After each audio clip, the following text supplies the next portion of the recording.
Bien, es un paciente varón de 70 años de edad, tiene 4 meses de enfermedad, en donde está presentando un cuadro de poliuria, polidipsia. Vamos a divorciarlo de lo que es la fatiga, debilidad muscular, sobre todo a nivel de miembros inferiores, plenitud facial y una fragilidad a nivel dérmico. El paciente ya traía un antecedente importante. Es un paciente que padecía ya el diagnóstico, por lo menos demostrado, de ser un paciente hipertenso.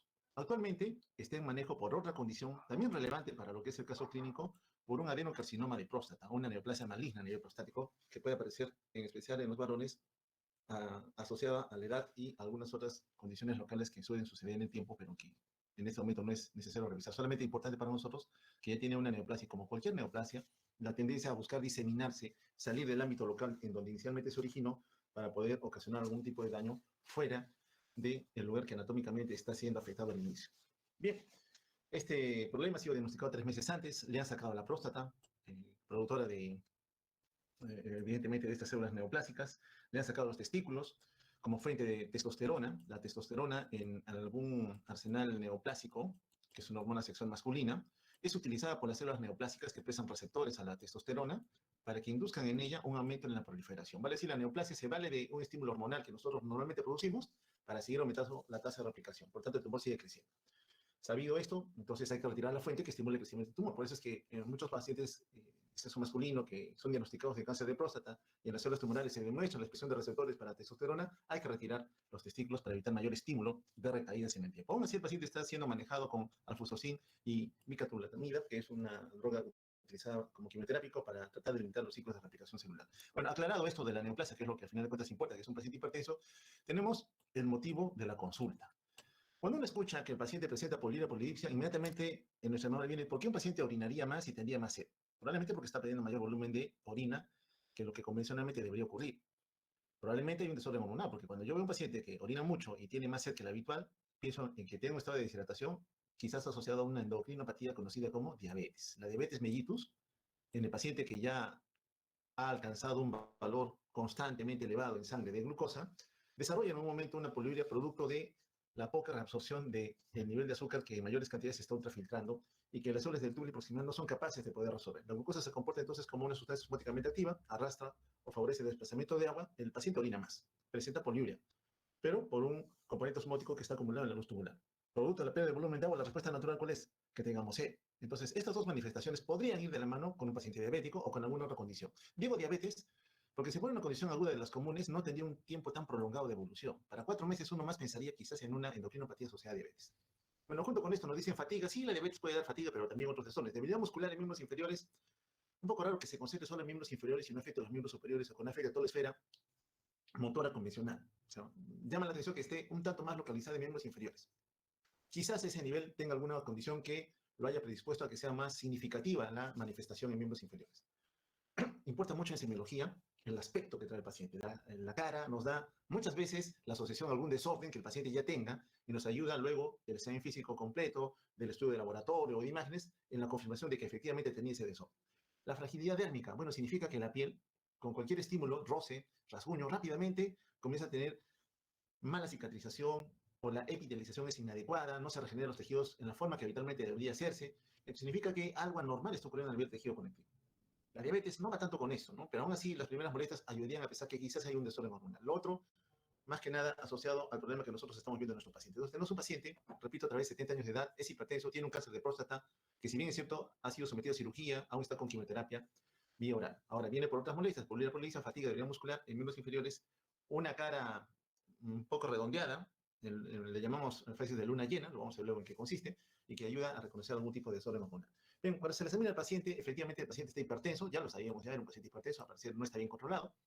Presenta una obesidad, pero no es la obesidad simétrica que habitualmente. Nosotros vemos muchos pacientes obesos que el tronco, el abdomen, evidentemente tienen mayor masa. Pero también notamos lo mismo en los miembros superiores, los miembros inferiores, ¿no? Entonces, cuando uno ve un paciente obeso, característicamente, disculpen que lo dibujo así, va a ver que está, pues, bastante aumentado de volumen, ¿no? Es un obeso simétrico. Pero aquí nos describen a otro paciente obeso. Es un paciente obeso a nivel de tronco.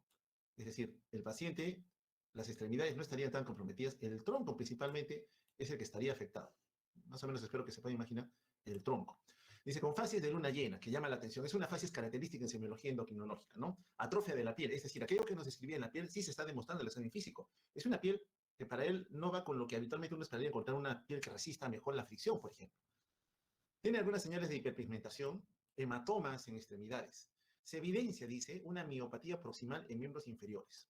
Vale decir, hay un compromiso motor en miembros inferiores. Ya sabemos que, si bien este es un obeso, a diferencia de este obeso, que es un obeso simétrico, este es un obeso central. Y la grasa más se acumula a nivel del tronco, como característicamente nos están refiriendo. La piel, efectivamente, es una piel frágil, es una piel que presenta algunas lesiones dermatológicas de un color violáceo, como dice aquí, y a nivel de la espalda se le encuentra como una joroba, especialmente a nivel cervical, conocida como joroba de búfalo. No le encuentran edema en miembros inferiores. Otro dato importante también para considerar lo que podría estar ocurriendo. Entonces, cuando uno se enfrenta a estos pacientes, repito otra vez, si uno sale a la calle y se va a enfrentar a varios pacientes que tienen sobrepeso u obesidad, noten la diferencia entre aquel obeso simétrico y aquel obeso que no lo es, porque ese fenotipo, el aspecto que tiene, nos va a ayudar a sospechar que quizás algún desorden hormonal está ya presente en alguno de estos pacientes y tenemos que ir a la búsqueda de la confirmación. ¿Tiene o no tiene el desorden que uno nos reúne a revisar? Se le hacen algunos estudios de laboratorio.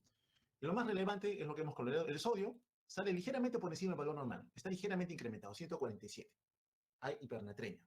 Lo que llama ciertamente la atención es la concentración de potasio. Ya hemos dicho, el potasio es un mineral que nosotros debemos mantener en concentraciones en la leche celular en un rango bastante estrecho, de 3.5 hasta 5 para otros 5.5. Pero 1.7 ciertamente arriesga al paciente a una serie de complicaciones. No solamente a nivel cardiovascular, ¿no? Porque sabemos que pueden predisponer la aparición de arritmias cardíacas, inclusive de muerte, producto de un descenso importante en la concentración de potasio. También puede ocurrir un desorden en la transmisión eléctrica a nivel del músculo esquelético, la placa mioneural puede verse afectada por la baja cantidad de potasio. Y quizás por eso explica por qué el paciente nos dice presenta una debilidad muscular, ¿no? Nos dijeron que el paciente tiene una debilidad proximal, sobre todo en miembros inferiores. Cloro en 96 todavía está en rango. La glucosa. Sabemos que la concentración de glucosa normal es de 70 a 100. Esa es la concentración que la glucosa debería tener siempre. Y este paciente la tiene en 214. Hoy en día, para que usted diga que el paciente es diabético, si está en ayunas, cualquier cifra mayor o igual a 126, perdón aquí, 126, en adelante, dos o más veces nos dice este paciente es diabético.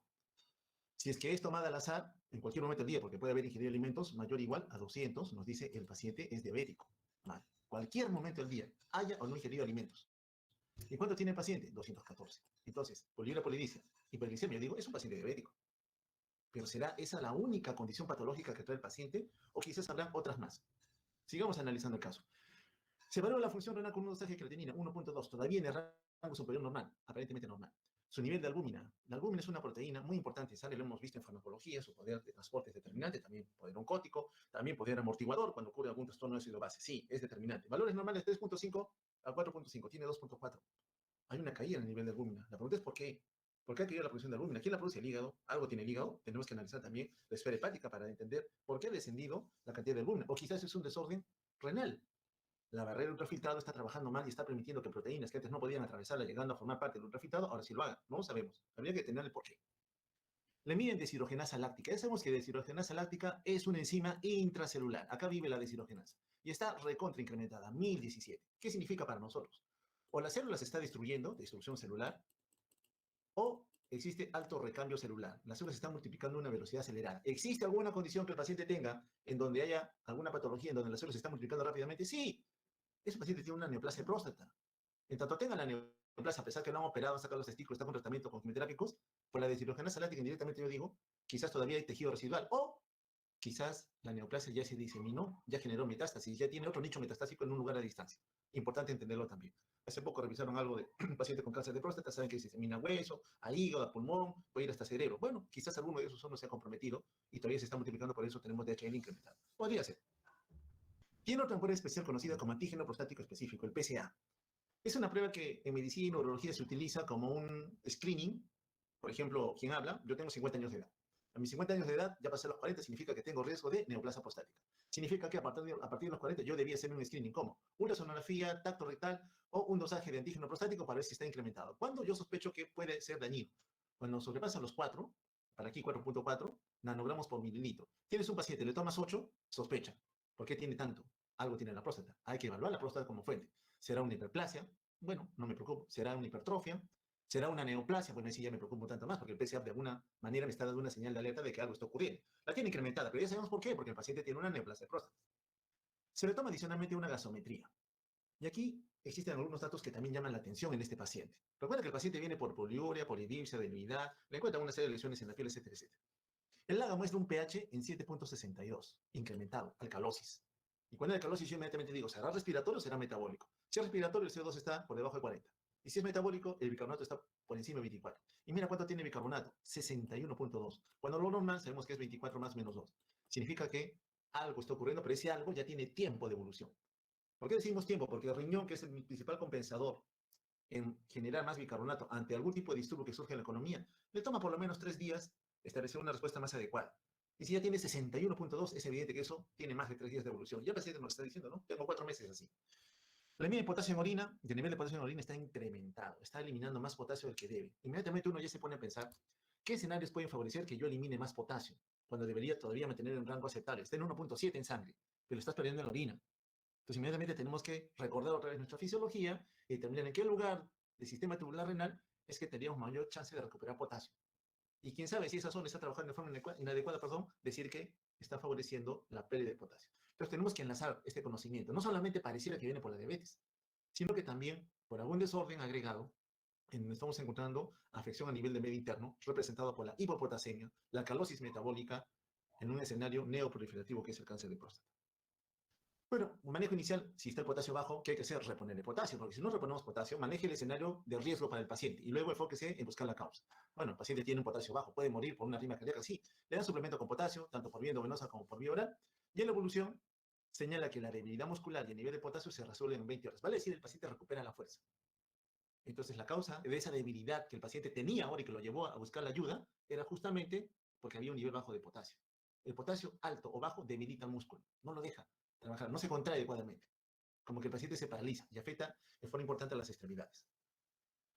En total, miren, le han dado 340 milimoles de potasio, una alta cantidad para un paciente habitual. Yo generalmente cuando veo potasios bajos a los pacientes con 60, 80 milimoles, equivalentes, ya compensa, pero este paciente recibió 340 milimoles. Significa que hay algún factor que está presente en su economía y está todavía induciendo que siga perdiendo potasio. Por eso es que te cuesta levantar el nivel de potasio. Lo comienzas a retar, infundir soluciones ricas en potasio y el paciente levanta muy lentamente hasta alcanzar un valor y tú suspendes todo, vuelve a caer el nivel de potasio. ¿Qué significa? Que hay actividad de alguna otra enfermedad. Bueno, se inicia tratamiento con espironolactona. Ya sabemos que es una droga que antagoniza a quién? A la aldosterona, ¿cierto? Ya sabemos el mecanismo de acción, ya sabemos por qué le están indicando este medicamento. Y también insulina, porque evidentemente el paciente tiene criterios de ser diabético. La pregunta es solamente diabético o tiene alguna otra condición?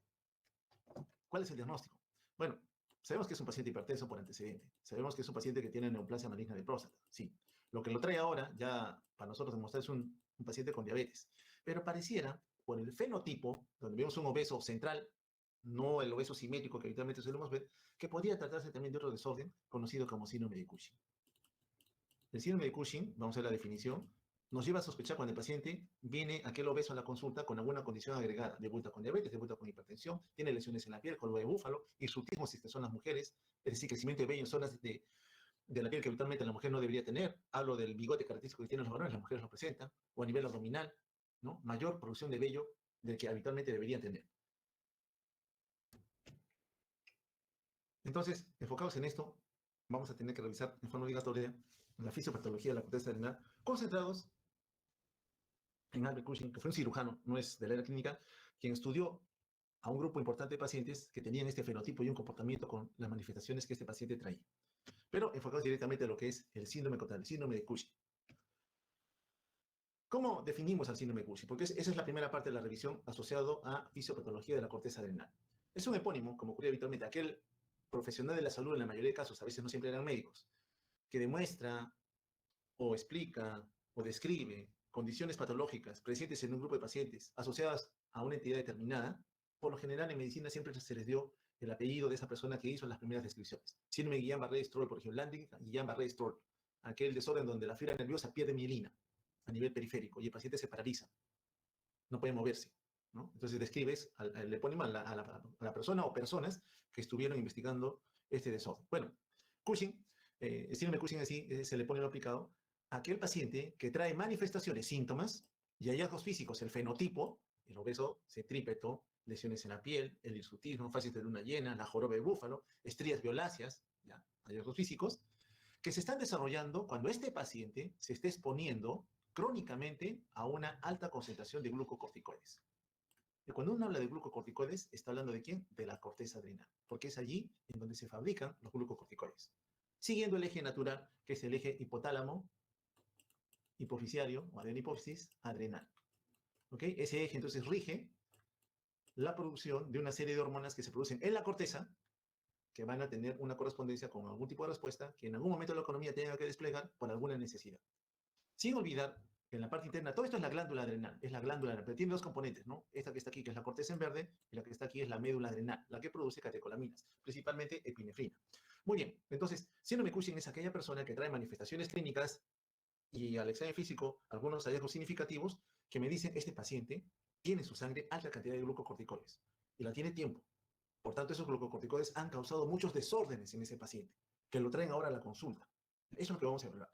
El síndrome de Cushing, la sobreproducción. Por alguna razón se está sobreproduciendo. Lamentablemente tenemos que revisar, como les decía, parte de la fisiología, de lo que concierne a los glucocorticoides y a las otras hormonas que se producen en la corteza. Recuerda que la corteza tiene a su vez tres capas, ¿no? La glomerular, fascicular y la reticular. Por lo tanto, estas tres capas sabemos que producen glucocorticoides, pero no es el único producto. También producen mineralocorticoides y también producen hormonas sexuales, por eso están señaladas aquí. Pero algo en común como materia prima deberían tener para entender por qué las tenemos que revisar en conjunto. Aquí están las glándulas adrenales, que son dos glándulas que están posicionadas en los polos superiores de ambos riñones. El flujo renal puede ser dependiente de la arteria renal o de la aorta. Lo importante es saber que tienen un flujo sanguíneo que permite mantener las vivas. Y en este escenario ocurre lo mismo que en corazón, ¿no? La circulación va desde la parte más externa, periférica, hacia la parte más interna, hacia la médula adrenal. Entonces, acá está una rama de los que va a alimentar, una rama arterial que va a alimentar a toda la corteza. Acá está la corteza con sus tres capas, la zona glomerular, fascicular y reticular. La glomerular produce mineralocorticoide. ¿Cuál es el más importante? Aldosterona. La fascicular produce glucocorticoide. ¿Cuál es el más importante? Cortisol. El cortisol es una hormona elemental para la vida. Sin cortisol te mueres. Necesitas cortisol. Por tanto, necesitas mantener a salvo la corteza adrenal. La zona reticular no es tan determinante porque las hormonas sexuales que produce, las hormonas sexuales, principalmente se producen en las gónadas, ovarios en la mujer, testículos en el varón. Es cierto que en esta zona también se producen, pero no en la cantidad que estas otras glándulas, tanto en el varón como en la mujer, pueden producir. Es importante entonces saber los productos que se van a sintetizar en cada una de estas zonas. Y lógicamente, histológicamente hablando, cada una de ellas tiene un conjunto de células con algunas particularidades que van a llevar a la producción de estas hormonas necesarias para la vida. Mineralocorticoide, aldosterona, regula la bolena, regula la concentración de paciente entraba con hipopotasemia. Recuerda que la aldosterona regresa, si recordamos lo de la aldosterona. El paciente está perdiendo bastante potasio en la orina, si se fuera un poquito. Los glucocorticoides, el cortisol es la hormona más importante. Que en los tejidos periféricos se interconvierta con cortisona, debemos recordarlo sí. Y cuando hay interconversión depende de enzimas. Entonces, ¿qué enzima expresa el tejido para saber si es cortisol o cortisona? La que finalmente influye en cambiar la actividad celular. También es importante que lo consideremos. Las hormonas sexuales, bueno, son determinantes sí. Los intermediarios que se van a producir acá son determinantes porque son los mismos que se van a producir también a nivel de las gónadas. Ya concerniente a la médula adrenal, ya sabemos que el estímulo viene netamente influenciado por el sistema nervioso simpático, que promueve que ésta sintetice mayor cantidad de catecolaminas, ¿no? Acá está la terminal simpática, por ejemplo, estimulando a que haya mayor producción de norepinefrina y epinefrina. Bien, nos interesa por Cushing, cortisol. Porque en el caso del síndrome de Cushing, el síndrome de Cushing en general, como tal, ese paciente gordito, central, lesiones en la piel, fácil de luna llena, insultismo, joroba de búfalo, estrías violáceas, elevación de glucosa, a veces hipertenso, por ejemplo, esos son lo que trae el paciente con síndrome de Cushing. Inmediatamente cuando usted rotula a un paciente con síndrome de Cushing, ya usted dice, es el cortisol el causante. El cortisol es el involucrado en esas manifestaciones que ese paciente está trayendo. Entonces yo necesito saber cómo es que esta hormona finalmente se produce. Ya sé que el cortisol es zona fascicular, ¿ya? La capa fascicular es la que lo produce. Pero la corteza como tal produce otras hormonas. No solamente produce cortisol, ya sabemos que es en la zona reticular andrógeno, en la zona glomerular aldosterona.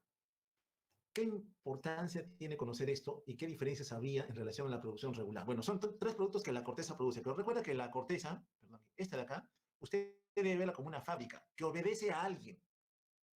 Normalmente uno diría que la corteza hace lo que el hipotálamo le indica a la hipófisis para que ésta influya sobre la corteza. Sí, normalmente debería ocurrir de esa manera. Pero en el caso de la zona glomerular, la capa más superficial o externa, la zona glomerular, en donde se produce ¿quién? Aldosterona, mineralocorticoide. Esta tiene otro jefe, el sistema renina-angiotensina, más que al eje hipotálamo pituitario adrenal. Es decir, la zona glomerular, si bien está en la corteza, si bien puede responder a la liberación de una hormona que libera la adenohipófisis, conocida como ACTH, esta que está aquí, adenocorticorofina, también ella le hace caso al sistema renina-angiotensina. Y es su principal jefe. Vale decir, si estuvieran los dos presentes, ella le hace caso al eje renina-angiotensina. Y el otro jefe que tiene esta zona glomerular es la concentración de potasio. Si hay poco potasio, la zona glomerular se apaga. ¿Por qué se apaga? Porque esta aldosterona bota potasio. Si hay poco en sangre, dices, ¿sabes qué? Te tienes que apagar. No quiero más aldosterona porque me estás eliminando todo el potasio y yo lo necesito. Si hay mucho potasio, se estimula más aldosterona. ¿Para qué? Para que elimine más potasio. ¿Ok? Entonces, la zona glomerular, no lo olviden, por favor. Sí, tendría tres jefes, pues, el eje hipotálamo hipofisio adrenal, sistema adrenina-angiotensina y potasio. Pero los más importantes, ¿quiénes son para ella? Sistema adrenina-angiotensina y potasio. En cambio, las otras dos zonas, fascicular y reticular, donde se encuentra este cortisol, aquí, sí tienen dependencia únicamente del eje hipotálamo hipofisio adrenal. ¿Su jefe inmediato quién es? La ACTH. En general, los corticoides son esenciales para la vida. Sin ellos, no podemos sostener la vida. Igual cuando hablamos de catecolaminas, igual como hablamos de proteínas G, por ejemplo. Sin proteínas G nos morimos. Sí, pero sin cortisol también. Necesitamos cortisol. Es una hormona, repito, determinante para sostener la vida de todas las personas. Bien, ¿cómo se producen estas hormonas esteroideas? ¿Y por qué se llaman esteroideas al final de cuentas en donde está el cortisol, los andrógenos y la aldosterona? Bueno, porque ellas utilizan al colesterol como materia prima. El colesterol es el precursor general de todas las hormonas esteroideas. Andrógenos, estrógenos, lo que es la cortisona, el cortisol y finalmente la aldosterona. Todo depende de colesterol. Entonces, ¿el colesterol es malo? No, no es malo. Es malo cuando sobrepasa ciertos valores. Pero en tu economía se necesita colesterol. No solamente para formar parte de la membrana, sino que también para permitir la producción de hormonas esteroideas, de glucocorticoides, de mineralocorticoides, de hormonas sexuales. Y dentro del colesterol, la principal fuente, curiosamente, es este colesterol LDL. Sí, aquel que siempre implicamos, achacamos y acusamos de que es el culpable de los ateromas que están presentes en toda la economía, culpable de los infartos de miocardio, culpable de los infartos cerebrales, ¿sí? Pero también se necesita colesterol LDL. Entonces, la célula de la corteza adrenal, esta corteza y su conjunto de células, tiene que tener algún mecanismo de captura del colesterol LDL. Sí lo hacen a través de unos receptores conocidos como receptores adrenales. Es decir, ellos van a capturar el colesterol LDL y lo van a internalizar. Entonces, para que usted produzca este grupo de hormonas dependientes de colesterol LDL, tiene que ingresar ese colesterol. Entonces, el paso limitante, es decir, quien limita la producción, es el transporte del colesterol al intracelular y del intracelular a una organela importante que tiene una carga de enzimas que le van a permitir la producción de estas hormonas. Esa organela es la mitocondria.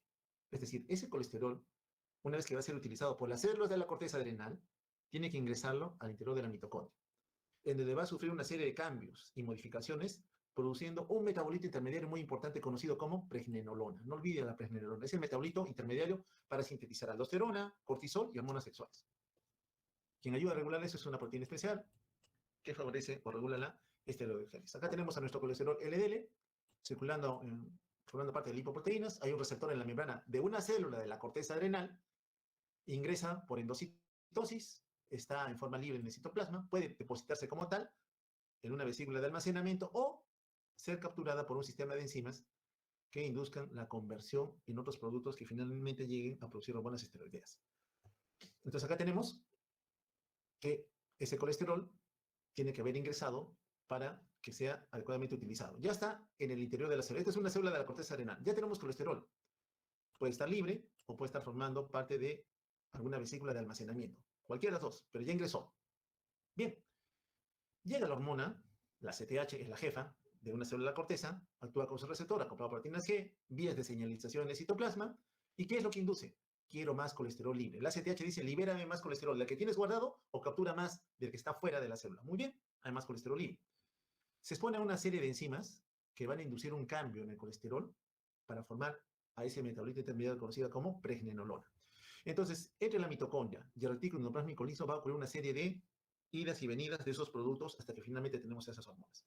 Entonces, acá tenemos nuestro colesterol LDL, colesterol libre, o formando éster de ese colesterol. En algún momento, ese colesterol libre, gracias a la proteína STAR, ingresa.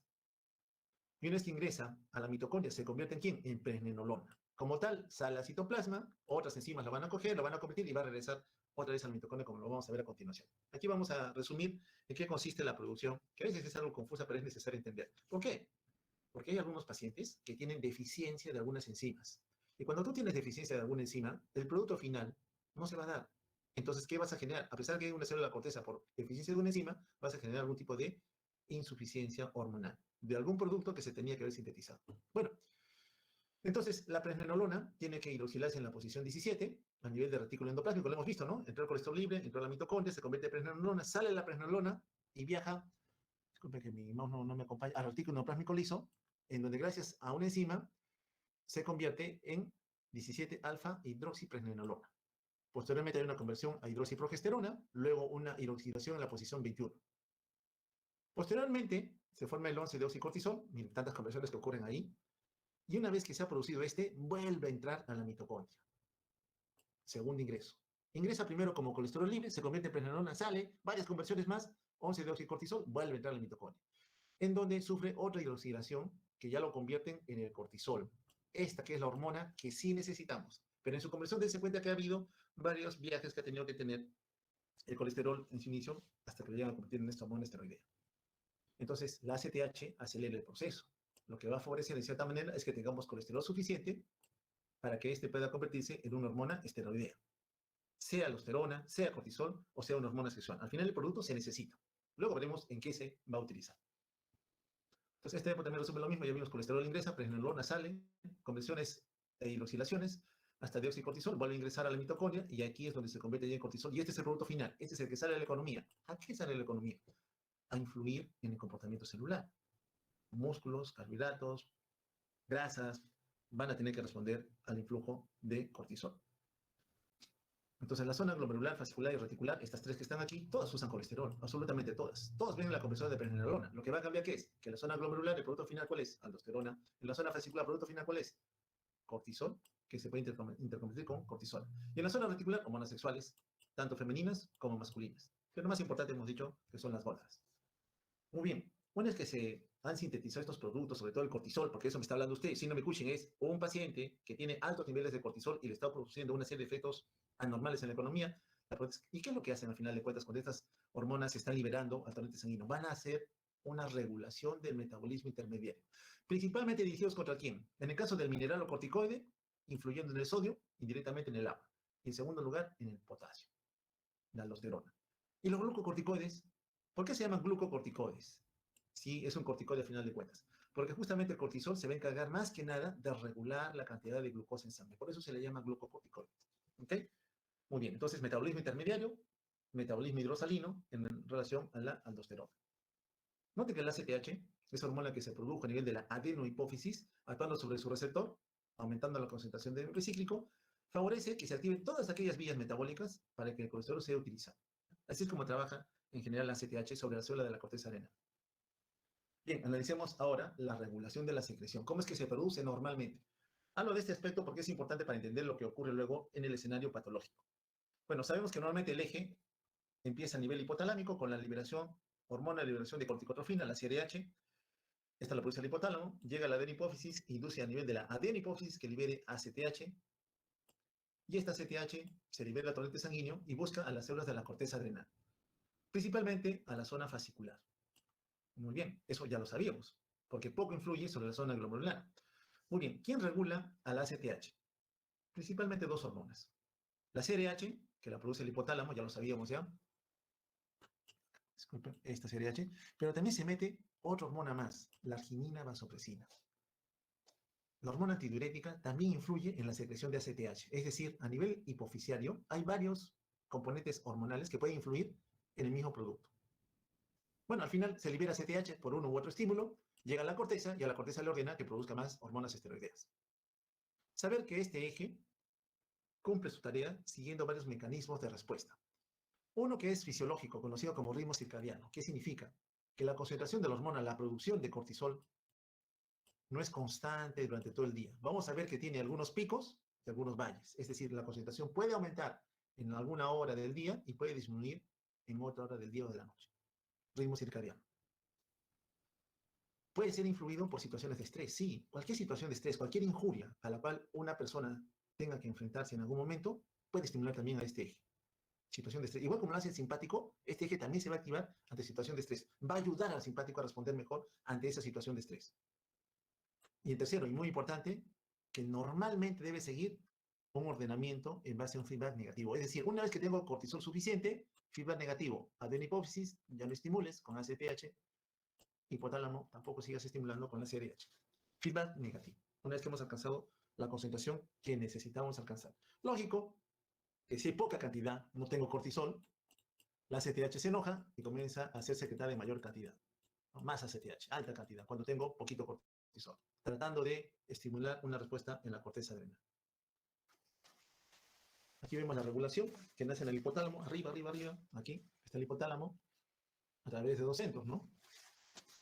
Induciendo la liberación de CRH, hormonas de liberación, ¿no? Release hormone, hormonas de liberación. Otras de inhibición, que lo van a ver luego, principalmente la dopamina, que inhibe la mayoría de liberación de hormonas, pero eso es parte de otro capítulo. Acá solamente nos interesa que se libera CRH.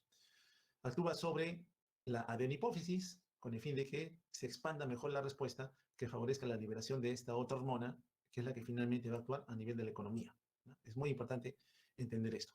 Saber que igual estos influjos hormonales producen otra hormona, que es la arginina vasopresina antidiurética, que está aquí también, esta es la arginina vasopresina, que también induce la liberación de ACTH. El estado emocional, cambia mi estado de ánimo, me pongo agresivo, enojado, también estimula. El sistema límbico también está influenciando al eje hipotálamo hipofisio adrenal. Entonces, las emociones también pueden causar cambios en la liberación de estas hormonas. Pues, al final de cuentas, este eje que nace aquí a nivel hipotalámico, que influye sobre la hipófisis anterior, la cual libera ACTH, corticotrofina, buscan a la corteza adrenal para que produzca la hormona correspondiente, que en este caso es el cortisol. Y el cortisol tiene varios blancos, varias dianas con las cuales va a interactuar. Hígado principalmente, recuerda que el hígado es el principal almacén y tiene una maquinaria enzimática enorme para el metabolismo intermediario de carbohidratos, proteínas, ácidos grasos. Trabaja con el músculo esquelético, evidentemente. Puede inducir que haya proteólisis para liberar más aminoácidos para generar otros productos que se necesitan en la economía.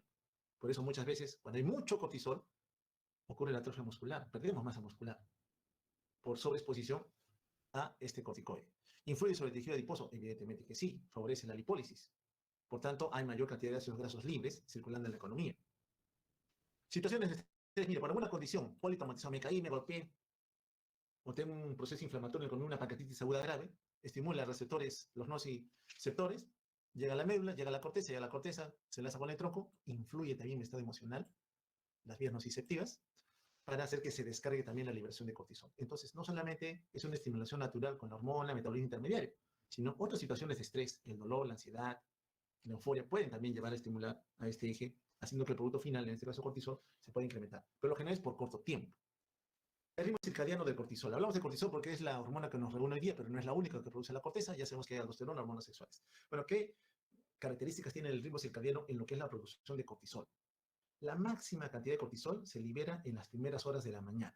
Entre 6 y 8 de la mañana tenemos el pico máximo aquí de producción de cortisol. Y conforme va pasando el día, la concentración de cortisol va disminuyendo, hasta que llegamos a la medianoche. Cerca de la medianoche, la cantidad de cortisol presente en sangre alcanza su valor más bajo. Entonces, a la medianoche es el valor más bajo. Por la mañana temprano, el valor más alto. Por eso es, cuando damos tratamiento con corticoides a un paciente que por alguna condición lo necesite, le recomendamos que la droga se ingiera en horas de la mañana. ¿Para qué? Para remediar el ritmo circadiano. Porque si usted le dice, toma corticoide en la tarde, ¿qué está haciendo? Está alterando el ritmo. Altera el eje, lo suprime y puede llevar luego a complicaciones indeseables. Por eso que el corticoide yo generalmente digo, bueno, vamos a tomar prednisona 50 miligramos, tómelo usted entre las 7 y las 8 de la mañana, por ejemplo. Porque voy a tratar de remediar lo que fisiológicamente hablando debería ocurrir en un individuo cualquiera. Muy bien. Lo de feedback ya lo entendíamos una vez que se ha producido el cortisol suficiente. Bueno, le dice a la hipófisis, ya no quiero más ACTH, o sobre el hipotálamo, ya no quiero más CDH. ¿No? Lógicamente, para ayudar a contener esa sobreestimulación. Un aspecto importante es que los productos de la corteza adrenal cortisol pueden influir en la médula adrenal también y hacer que ésta aumente la liberación de catecolaminas. Por eso hablamos de que se potencia la respuesta que el simpático tiene ante situación de estrés, porque al final todos buscan ayudar. El individuo está en peligro y necesitas emplear todas las herramientas necesarias que te ayuden a responder a esa situación de estrés. Entonces acá tenemos cualquier situación de estrés en donde por alguna condición el hipotálamo es estimulado a liberar CRH o la misma arginina vasopresina que hemos visto que también estimula a la adenohipófisis a que se secreta CTH y busca las células de la corteza interactuar con ellas para producir más cortisol. El cortisol cuando sale lógicamente puede circular libre o buscar una proteína de enlace, una globulina para unirse a ella y comenzar a viajar en la economía hasta que encuentren a una célula diana, de donde veremos luego qué ocurre. ¿En dónde podemos encontrar el cortisol? Libre en sangre, sí, pero también lo podemos encontrar en la saliva. Y la concentración en la saliva se parece mucho o es casi comparable a la que encontramos en sangre. También podemos encontrar cortisol en orina. Juntamos la orina 24 horas y medimos cuánto cortisol tiene. Lógico que la sospecha para rozar eso va a ser el paciente viene con sintomatología o su fenotipo, su aspecto físico, orientan a pensar que puede tener un síndrome de Cushing. Las pruebas simplemente son para confirmar. ¿Por qué? El síndrome de Cushing, ¿qué te dice? El síndrome de Cushing es un individuo con un fenotipo Es un paciente que es obeso central, con extremidades delgadas, atrofia muscular, fenotipo cushingoide, y tiene manifestaciones, hipertenso, diabético, como hemos visto, a veces litiasis renal, el subtipo que comentamos anteriormente, digo, parece un Cushing. Entonces, ¿tú qué haces? Mide cortisol. Si tienes el fenotipo, tienes el cortisol, los dos, tú dices, esto es un Cushing, síndrome de Cushing. Porque Cushing es la exposición crónica a altas cantidades de cortisol en sangre. Entonces, tú tienes que medir cortisol y acá te están diciendo cortisol libre, cortisol en saliva, cortisol en orina, que son los mecanismos de diagnóstico de confirmación que tenemos que emplear. Bien, este cortisol, que es una hormona bastante notable y necesaria para la economía, ¿cómo circula una vez que se ha producido y se ha liberado? Bueno, el cortisol, viaja unido a proteínas plasmáticas, como ocurre también con algunas drogas y con algunos otros sustratos hormonales que la economía normalmente produce. Tiempo de vida media no pasa de 2 horas, 60 a 90 minutos. En sangre se une a una globulina, poco a la albúmina, no interesa mucho la albúmina. Recordar que el cortisol que está unido a proteínas plasmáticas es biológicamente inactivo, igual como ocurre en farmacología, ¿no? Mientras esté unido a proteína, la droga no tiene efecto, pero la droga libre sí. Entonces, 90% está unido a la proteína, por tanto, ese 90% no es activo. Solamente el que está en forma libre, entonces, importa para nosotros en los efectos. El metabolismo a nivel hepático. El hígado se encarga de metabolizar los esteroides. Y la mayoría, una vez que son metabolizados, se eliminan por vía renal. El producto, bueno, ácidos corticoides, la conjugación hepática es importante, en un 95% de la biotransformación corresponde a este mecanismo. Saber que puede disminuir el metabolismo si el paciente tiene un daño hepático, lógico. Si está enfermo el hígado, no voy a metabolizar esos corticoides, es conocido esto. O si tengo un hipotiroidismo, también tengo problemas para metabolizar al cortisol. ¿Qué es de la aldosterona? De la cual no hemos comentado mucho, solo recordar que influye en la concentración de sodio, potasio y volumen de agua. Bueno, es el principal mineral corticoide, regula sodio, regula potasio, sobre todo a nivel de la nefrona distal. Para que actúe, necesita sus receptores de mineralocorticoides. Los receptores para las hormonas esteroideas no están en la membrana, están en el citoplasma. Entonces, como son evidentemente derivadas de colesterol, van a atravesar pues, la membrana plasmática con total facilidad, ¿no? Porque son liposolubles. ¿Ah? Entonces buscan a sus receptores. Y hay receptores para cortisol, glucocorticoide, como hay receptores para aldosterona, mineralocorticoide. Normalmente, un receptor que responde a mineralocorticoide no debe responder al glucocorticoide. Es decir, el cortisol solamente va a buscar a su receptor de cortisol. La aldosterona va a buscar solamente a su receptor de aldosterona. No debería aldosterona meterse con el otro receptor y viceversa. Pero, si tengo mucho cortisol, más allá del que normalmente debería tener, este exceso de cortisol sí puede meterse con el receptor de aldosterona. ¿Y eso dónde ocurre? En el Cushing. Entonces, yo podría explicar por qué un paciente pierde mucho potasio en un desorden que no es por la aldosterona, sino por el Cushing. Sí, señor. El Cushing puede influir también, si hay mucho cortisol, en una sobreeliminación de potasio. Muy bien. Ahora, ¿por qué no responde? ¿Por qué no actúa un glucocorticoide sobre el receptor de mineralocorticoide y viceversa? Porque hay una enzima conocida como 11-beta-hidroxiesteroide deshidrogenasa tipo 2 que se encarga de convertir al cortisol en cortisona. Y la cortisona es inactiva. Es un hormona esteroide, sí, pero es inactiva. El que es activo es el cortisol. Entonces, aquí tenemos, miren, a nivel hepático, sabemos que el hígado es un blanco o una diana para las hormonas esteroides, sí. Entonces, llega el cortisol, encuentra su receptor, va a inducir un cambio en el trabajo del hepatocito, porque está interactuando con él, deja de actuar, se separa, sale a circular y por obvio llega al riñón. Dice, el riñón también tiene células a nivel túbulo y puedo trabajar con ellas, porque hay un receptor que se parece a mi receptor. Está buscando el receptor de la aldosterona. Pero ni bien llega al riñón se encuentra con esta enzima, la 11-beta-hidroxiesteroide deshidrogenasa tipo 2. ¿Y qué hace esta enzima presente en el riñón? Agarra el cortisol y lo convierte en cortisona. Y la cortisona, derivada del cortisol, no puede actuar con el receptor de aldosterona.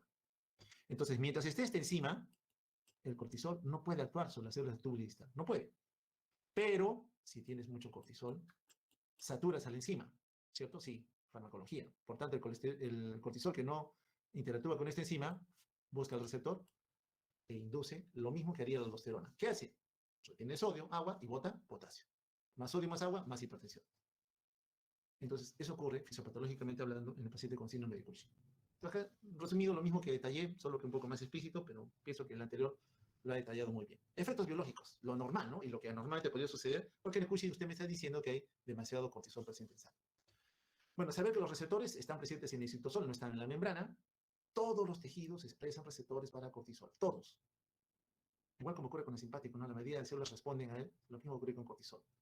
Bueno, su receptor está inactivo, tiene una proteína de asociación, una chaperona, que lo mantiene inactivo el receptor. Pero cuando entra la hormona esteroidea, el cortisol, se une a su receptor y una vez unido viajan hasta el núcleo celular. Y en el núcleo celular inducen cambios en la célula para una determinada respuesta que ese corticoide puede tener según la célula con la cual esté interactuando. Aquí está una hormona esteroidea, pongamos que es el cortisol, atraviesa la membrana, es liposoluble. Su receptor está con una chaperona, una proteína de shock caliente que la mantiene inactiva, bueno, la desplaza, la saca, se une a su receptor, forma un complejo y como tal se meten al núcleo. Buscan una porción de nuestro código genético encargado de transmitir información para generar una determinada proteína que induzca una respuesta celular. ¿Ok? Así es como trabaja el cortisol en resumidas cuentas. Bien, entonces ya sabemos que el eje hipotálamo hipoficiario adrenal trabaja en forma permanente, buscando mantener una concentración de cortisol necesaria en sangre para actuar con células diana. ¿Y qué es lo que hace normalmente con las células diana? En forma general, ¿qué es lo que hace? ¿Por qué es importante? Bueno, el cortisol sale al torrente sanguíneo, ya sabemos cómo actúa en la célula. En general, induce que haya más glucosa en sangre, aumenta la glicemia, hiperglicemia. Promueve la liberación de ácidos grasos. Recuerda que tiene un efecto lipolítico, aumenta la concentración de ácidos grasos. Y destruye proteínas, masa muscular. Por eso es que el paciente tiene poca masa muscular. No es el obeso simétrico que vimos, ¿no? Es un paciente con poca masa muscular, más debilitado. Muy bien. Entonces, como inhibe la síntesis de proteínas, poca masa muscular. Como hay hiperglicemia, por esto me explico que algunos Cushing hacen diabetes. Sí, señor. Porque el cortisol induce, promueve que haya más glucosa circulando en sangre. Entonces, ese diabético que usted ve de vez en cuando y tiene un fenotipo cuchingoide, piense que no solamente es una diabetes pura, quizás es secundaria a este otro desorden hormonal. Bien, en general, sobre el hígado, ¿qué es lo que hace? Aumenta la gluconeogénesis, más glucosa, aumenta la respuesta hepática al glucagón, y el glucagón sabemos que aumenta la glucosa, aumenta la liberación de sustratos de gluconeogénesis, por tanto, más glucosa en sangre, por eso dice todo haciendo cosas incrementa. A nivel periférico, mire lo que hace, inhibe la captación de glucosa por el músculo y el tejido adiposo. Maliciosamente, favorece que siga la glucosa incrementándose. Disminuye la captación de aminoácidos a nivel muscular. Poca masa muscular, como lo detallamos anteriormente. En el tejido adiposo, aumenta la lipólisis, liberación de glicerol y ácidos grasos. Ahora, cuando hay mucho cortisol, mucho glucocorticoide, induce depósito de grasa a nivel central. ¿Dónde? En el tronco. Por eso son obesos centrípetos. ¿Ya? Son con una acumulación de grasa importante a nivel del tronco. Pero no tanto en las extremidades, en donde sabemos que la masa muscular, al contrario, también está disminuida. Por eso tiene un aspecto bastante llamativo cuando uno ve a un paciente con fenotipo cushingoide. En el tejido conectivo disminuye el depósito de colágeno. Por eso la piel se debilita, sí. Por eso cualquier roce, la piel rápidamente presenta lesiones. Se estira y ahí se agrieta. O, ante la presencia de una obesidad central, se estira tanto la piel que forma estrías violáceas, producto de la ruptura de las fibras de tejido conectivo, ¿no?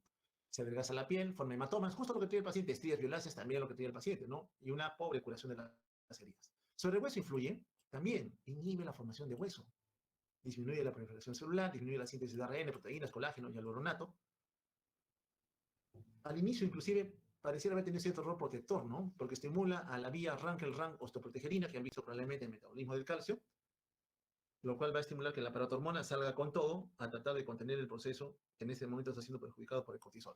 Bueno, sabemos que la concentración de calcio es promovida por paratormona y vitamina D principalmente. Trabajan con la célula del estroma del hueso, la célula residente, la cual a su vez alberga otras células más o menos conocidas como osteoclastos, las cuales tienen un receptor conocido como RANK.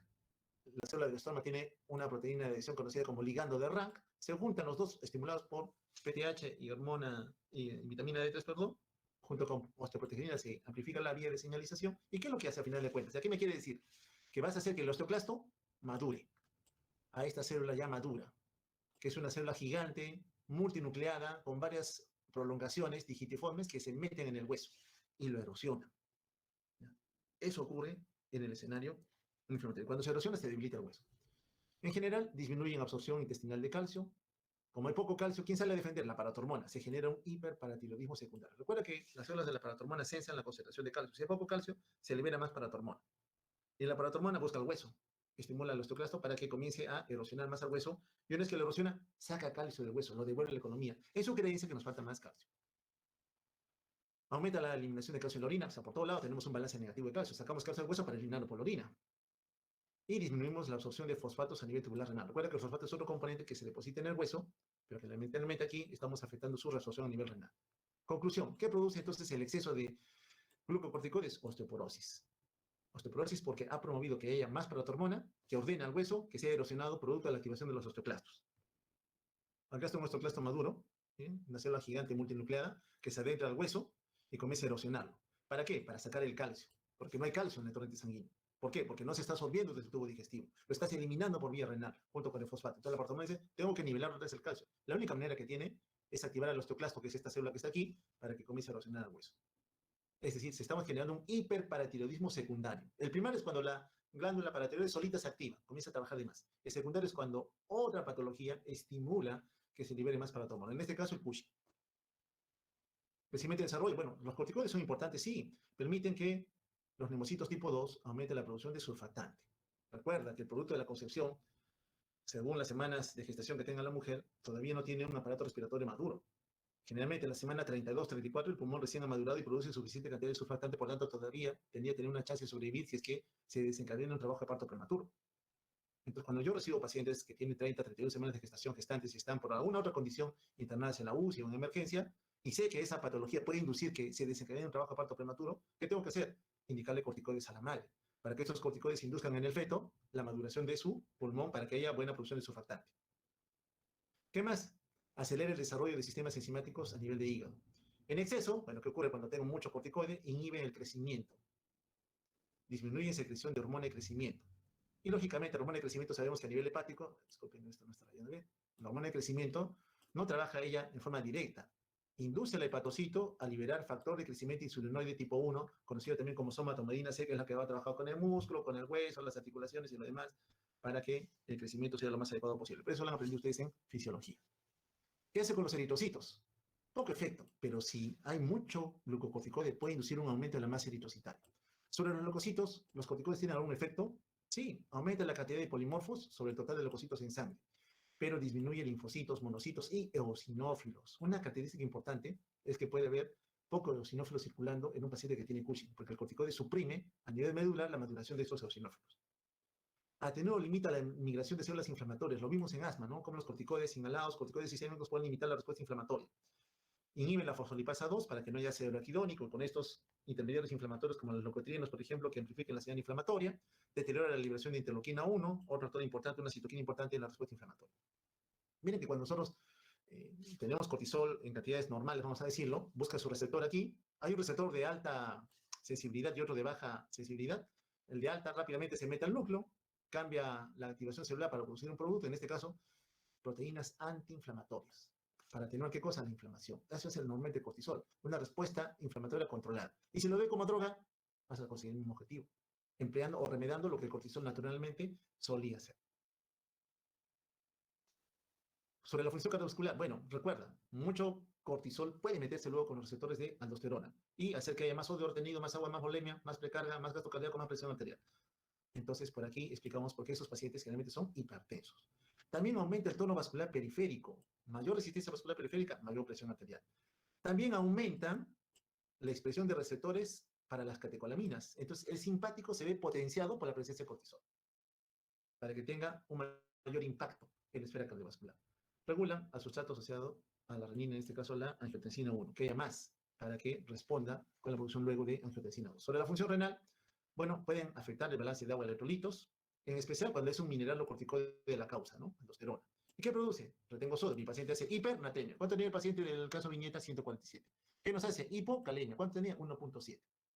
Como hay más sodio, más volumen, más agua, el paciente es hipertenso. Entonces su hipertensión, ese paciente no era una hipertensión primaria. Hemos dicho en la clase de farmacología de la hipertensión que el 90% son primarios, no sé la causa.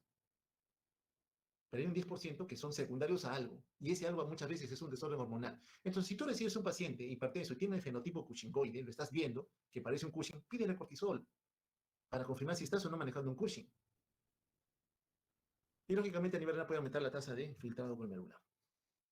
Entonces acá vemos el accionar que vamos a tener en relación al cortisol y aldosterona. Sabemos que el cortisol normalmente no actúa con los receptores de aldosterona. Sabemos que la aldosterona hace caso al influjo hormonal, eje sistema renina, angiotensina, produce aldosterona, y cómo está la concentración de potasio. Si hay mucho potasio, más aldosterona.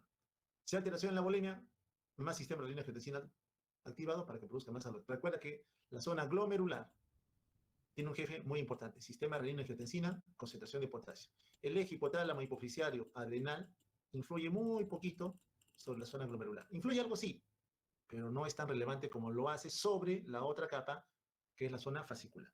Solamente para que lo recuerden. Sobre el sistema nervioso central, ¿hay algún efecto de los corticoides? Sí, cuando hay mucho, el paciente está con un cambio en su comportamiento y su conducta. Irritable, lábil emocionalmente, a veces depresión, alteración de la calidad cognitiva, aumenta el apetito, disminuye la libido. Entonces, es un paciente seriamente afectado desde el punto de vista de la esfera conductual.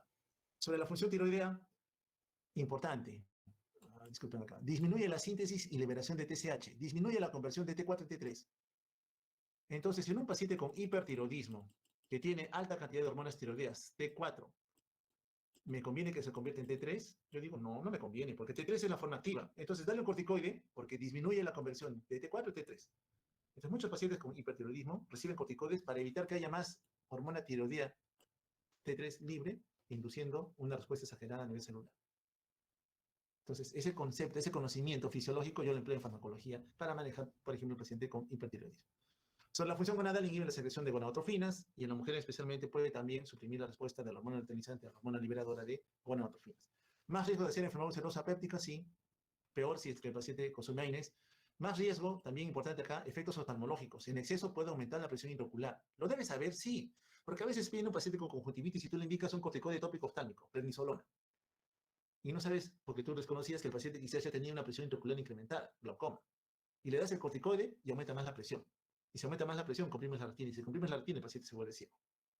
Entonces, mucho cuidado también a quién le indicas. ¿Por cuánto tiempo? Y en cuánta dosis. Favorece la aparición también de cataratas, cuestión que perjudica al paciente. Entonces, los corticoides sí tienen efectos benéficos desde el punto de vista fisiológico, pero a veces en farmacología, cuando se emplean, debe ser por el menor número de días posible, alejando la aparición de efectos adversos medicamentosos. Bien.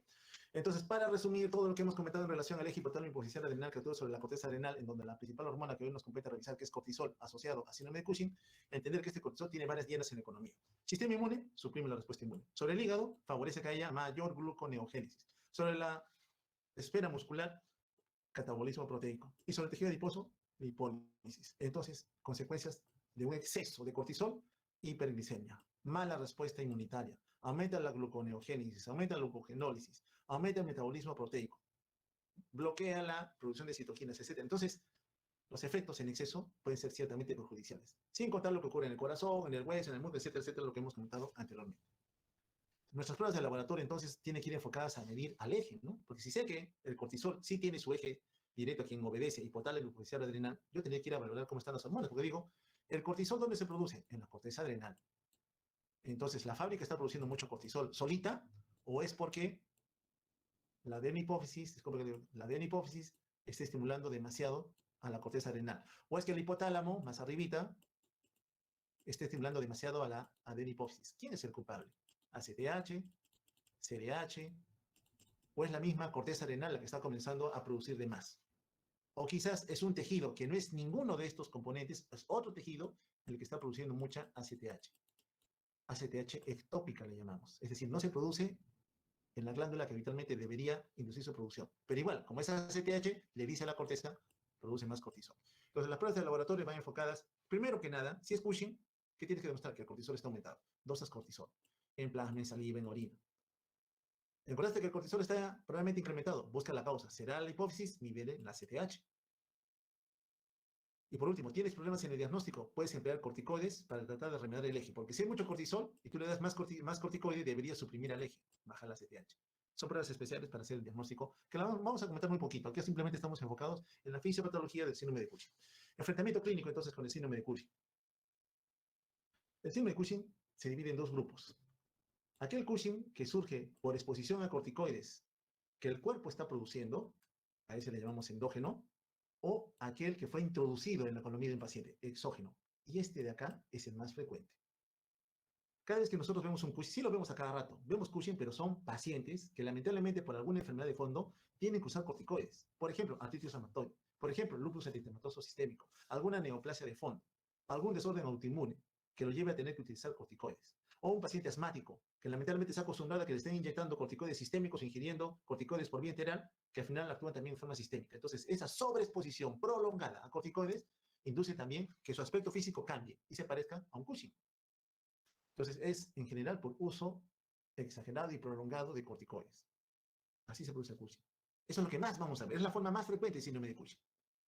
Quitemos al exógeno, porque siempre que nosotros enfrentamos a un paciente que tiene fenotipo cushingoide, le preguntamos, ¿usted consume alguna droga especial? Ah, sí, estoy consumiendo prednisona, 20 miligramos todos los días porque tengo una enfermedad inflamatoria en mi cuerpo. O de repente soy asmático, o de repente tengo un desorden neoproliferativo y me están dando cursos con corticoides. O tengo una alergia y para mi alergia uso corticoides, porque me he dicho que también es bueno. Él se automedica con corticoides. Nos hace un Cushing exógeno. Repito, es la forma más frecuente. El endógeno, vamos a separarlo. El endógeno significa que el cuerpo, nuestra economía, nuestra corteza adrenal, está produciendo más cortisol. O sea, la glándula está produciendo más. La pregunta es, ¿la glándula está trabajando solita o está recibiendo órdenes del eje? Entonces vamos a tener a su vez dos subgrupos. Uno que es dependiente de ACTH.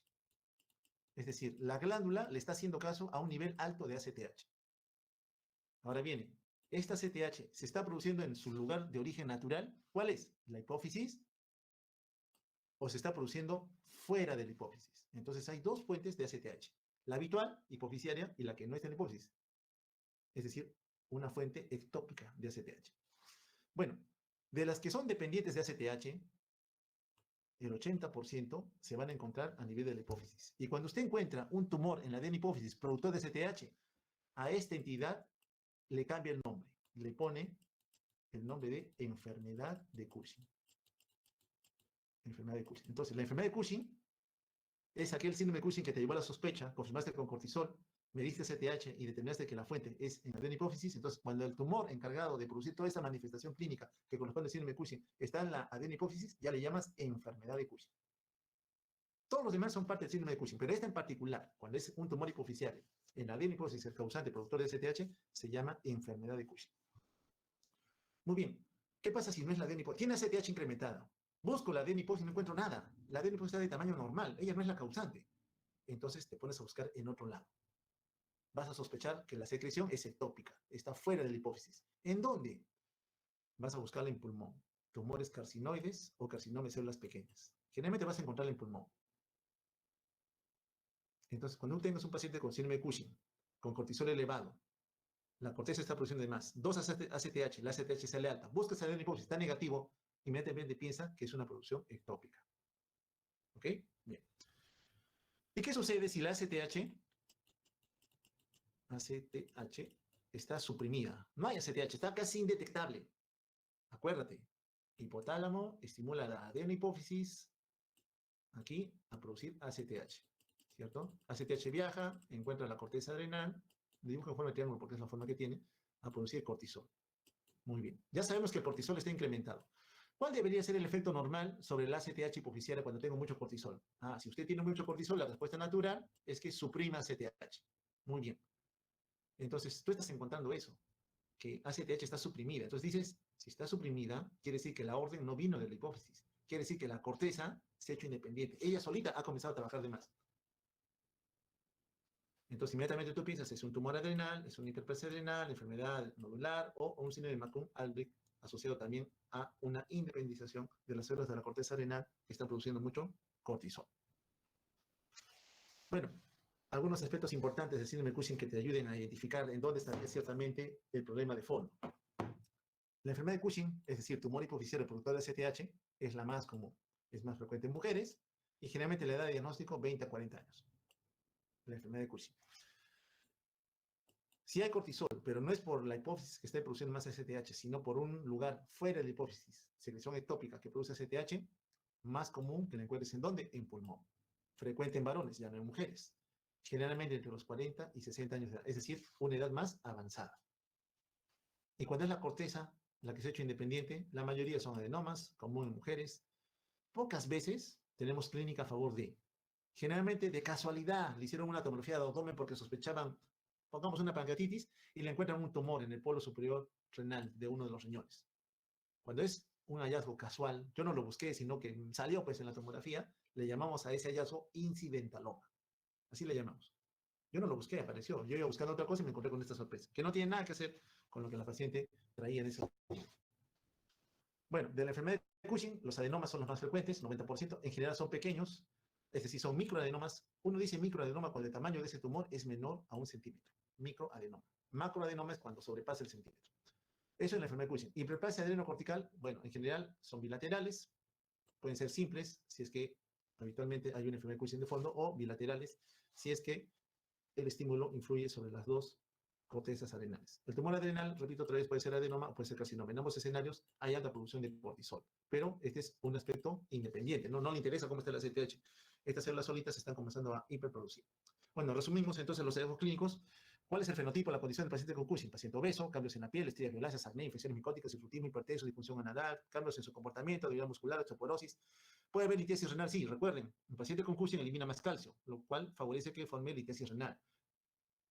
Polidipsia, poliuria, propio del Cushing, pero también puede ser de la diabetes.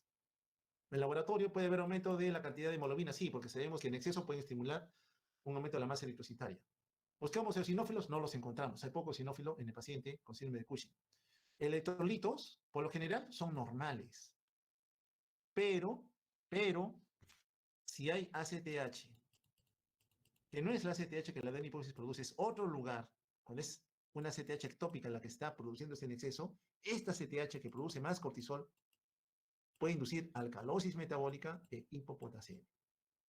Entonces, cuando tú recibes un paciente con fenotipo Cushingoide, sospechas Cushing, tiene cortisol elevado, y el paciente ha venido con alcalosis metabólica e hipopotasemia, lo cual no es habitual con el cortisol, salvo que esté muy elevado, piensen que este paciente tiene una producción ectópica de ACTH. ¿Te acuerdas del paciente que vimos?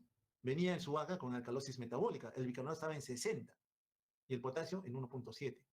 Entonces, por esos dos hallazgos, podemos decir que el Cushing que ese paciente tenía quizás sea de fuente ectópica, sospecha de ectópico, que no sea la adenohipófisis la culpable en caso de la ACTH esté incrementada. Hiperglicemia de ayuno, concentración de calcio normal, porque evidentemente el aparato hormón está carcomiendo al hueso para que el calcio siga normal. Y el fósforo disminuido porque sabemos que limita la reabsorción de fósforo desde el sistema tubular renal. Entonces, cuando nosotros decimos, podría ser un Cushing, todo paciente obeso sospecha, intolerante al azúcar, hipertenso, disfunción gonadal. ¿Será un Cushing o será un síndrome metabólico? El síndrome metabólico es un desorden que vemos también hoy en día en medicina, que el paciente gordito, obeso, que es hipertenso, hiperlipidémico, hipertrigliceridémico, con elevación de nivel de azúcar, la llamamos síndrome metabólico, ¿no? Hoy en día. Entonces, paciente gordito, a favor de síndrome metabólico. Paciente con intolerancia al azúcar, a favor de síndrome metabólico. Paciente hipertenso, desorden metabólico.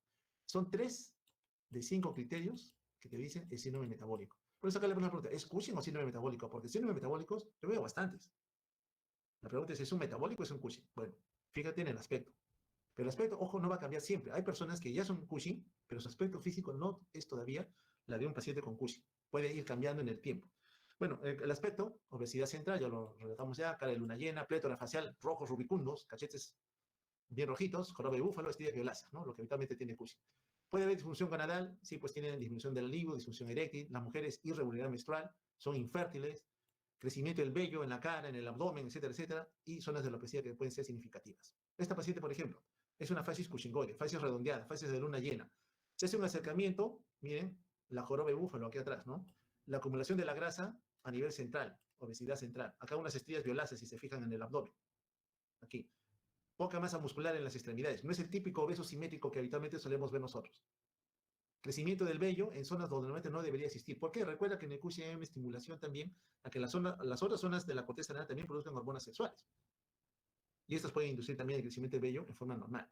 Entre el ombligo y el pubis también, perdón, también hay crecimiento del vello, hirsutismo, sospecha de que hay un desorden hormonal. Esta niña, por ejemplo, que tiene joroba de búfalo, facies cushingoide, asmática, manejada con corticoides por largo tiempo, corticoides sistémicos estamos hablando, más típico que Cushing exógeno, como explicación del problema.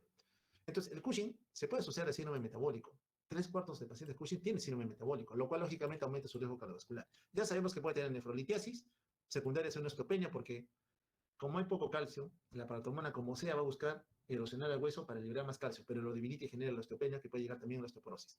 Sabemos que pueden también generar síndromes neurológicos o psiquiátricos, porque hay mucho glucocorticoide circulando. Algunos pacientes, cuando lo describía Cushing al inicio, habían sido reclutados en centros de internamiento psiquiátrico. Y la causa de fondo era por el desorden hormonal. No era que fueran enfermos mentales primarios, eran secundarios a un síndrome de Cushing. También encontró una buena población que tenían estas manifestaciones. Entonces aquí vemos, este es el fenotipo Cushingoide. Este es del lío, ¿no? Uno lo ve, es fases de luna llena, acné, hirsutismo, hematomas en la piel, fragilidad capilar, estrías violáceas, obesidad central, poca masa muscular, mala curación de heridas, osteoporosis con fracturas patológicas que muchas veces pueden aparecer. Evidentemente, te estoy diciendo, es Cushing por todo lado. Este es el fenotipo Cushingoide. ¿Qué te falta? Demuestra que el cortisol esté elevado. ¿Tienes los dos? Es un síndrome de Cushing. Ahora vas a buscar la causa. ¿Qué vas a hacer? Ya tienes cortisol incrementado. Segundo paso, mide la CTH. Si está incrementada, ¿dónde buscas? Adenohipófisis. No es la causa. ¿Busca en dónde? En pulmón. Si está baja la CTH, ¿dónde buscas? Corteza adrenal. De repente es una hiperplasia, como estamos viendo acá, o de repente es una tumoración. Entonces tiene que haber un ordenamiento. Lo importante es identificar. Este es un Cushing de libro. Uno lo ve, es un Cushing. Y lo que vemos aquí, repito otra vez, acá rato vamos a ver en medicina, porque hay un grueso número de pacientes que están usando corticoides por diferentes otras enfermedades, pero nos hacen un Cushing exógeno, ¿no? No es un Cushing endógeno, no son ellos los que están produciendo cortisol, somos nosotros en medicina los que les indicamos tratamiento con corticoides. Es obligatorio en el síndrome de Cushing, para demostrarlo, recurrir a estudios de laboratorio. ¿Para qué? Para demostrar que el cortisol está incrementado. Y las imágenes también son obligatorias, porque me van a identificar en dónde está la fuente. Ya hemos visto que una parte está a nivel del sistema nervioso central, la adenohipófisis. Otra parte puede ser la corteza adrenal. Necesito una imagen de abdomen, por tanto. El laboratorio lo que va a buscar es confirmarte. ¿Tienes o no tienes Cushing? ¿Cómo? 2-A-cortisol. Y para el lugar, ¿dónde buscas? 2-ACTH. Te va a servir con la imagen para confirmar esa localización. Entonces, en el laboratorio, habitualmente, o medimos cortisol en saliva o medimos cortisol en sangre, para ver cuál es la cantidad que tiene ese paciente. También podemos medir en recolección de orina, a veces test de supresión con corticoides. Esto no lo voy a comentar porque solamente es un test especial y ya corresponde a clínica. Solamente saber que para nosotros, ¿qué importa? Identificar que el cortisol está incrementado como una muestra de que el paciente efectivamente tiene un síndrome de Cushing. Entonces, ¿cómo enfrentamos a ese paciente fenotipo Cushingoide, cortisol elevado? Primer paso, ya tenemos la clínica, ¿cierto? Segundo paso, ¿es un Cushing real o es un pseudo Cushing?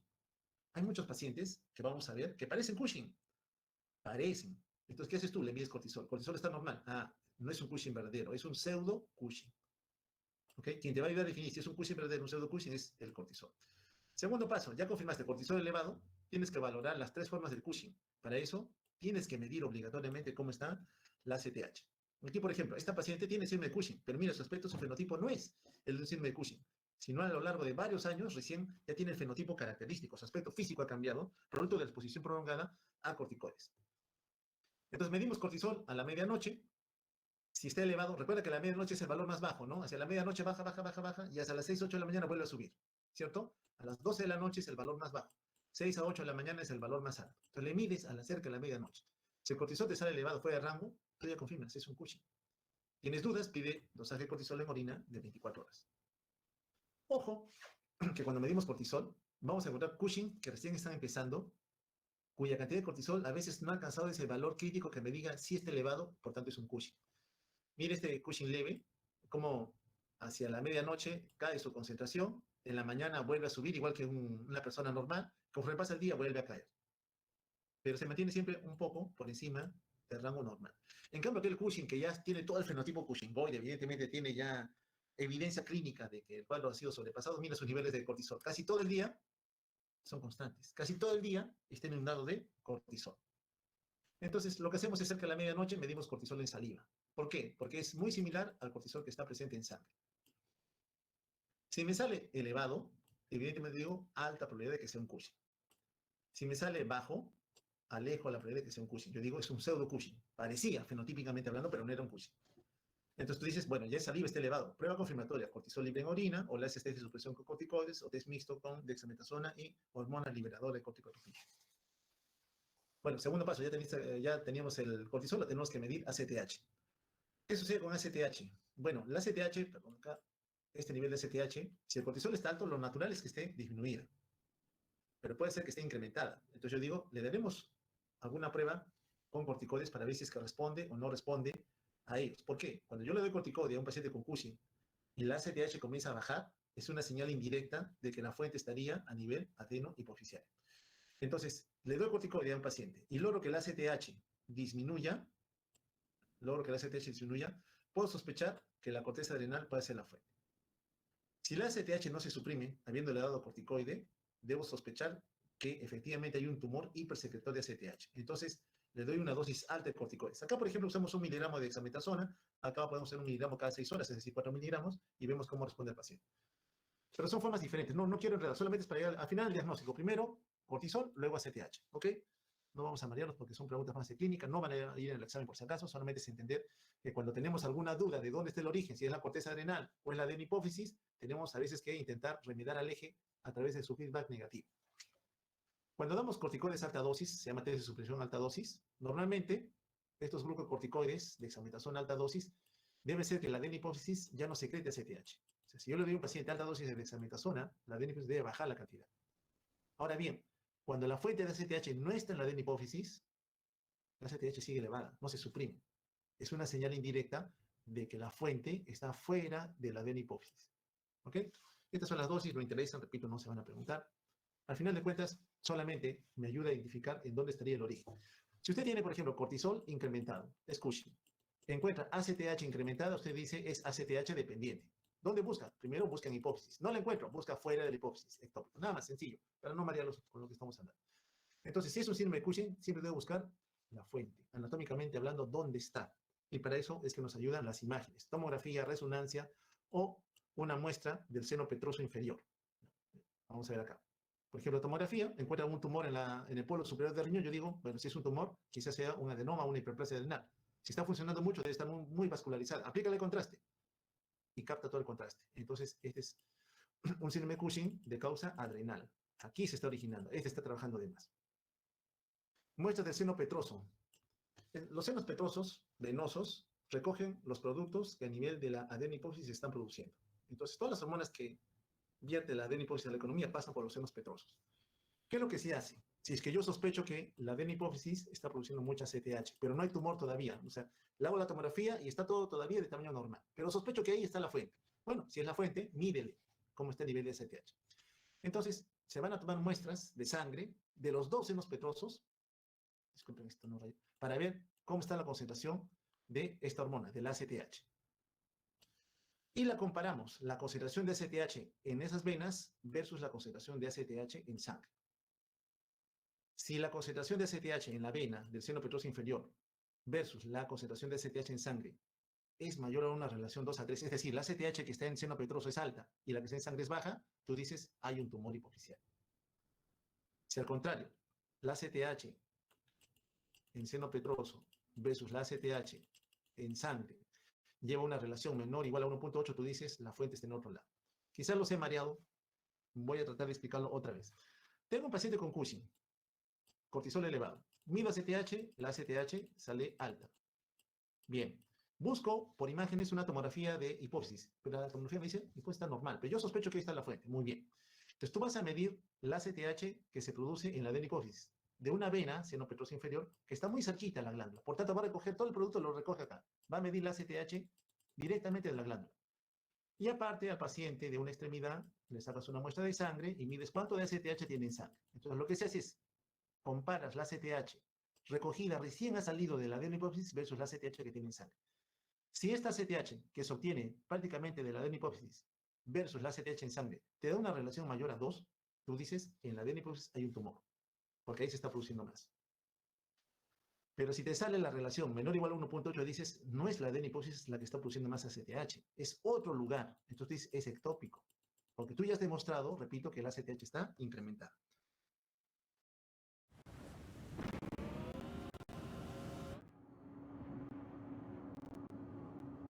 Acá está la adenipófisis, acá están los senos petrosos. Lo que se hace es colocar un catéter en el seno petroso del lado izquierdo, otro catéter en el seno petroso del lado derecho. ¿Por qué los dos? Porque a veces sucede que solo un lado de la adenipófisis, el lado derecho, hazte cuenta, tiene células que están produciendo mucha CTH y el otro normal. Entonces puede ser que acá te arroje 1000, te pongo ejemplo, y acá te arroje 4. Entonces, si tú por error escogiste el lado izquierdo, falsamente puedes creer que la adenipófisis está produciendo lo normal, cuando en realidad no es así. Entonces hay que hacer cateterismo de los dos senos petrosos inferiores. Aquí está, por ejemplo, se mide ACTH en sangre. ¿Cuánto sale? 52 tiene en sangre. Muy bien.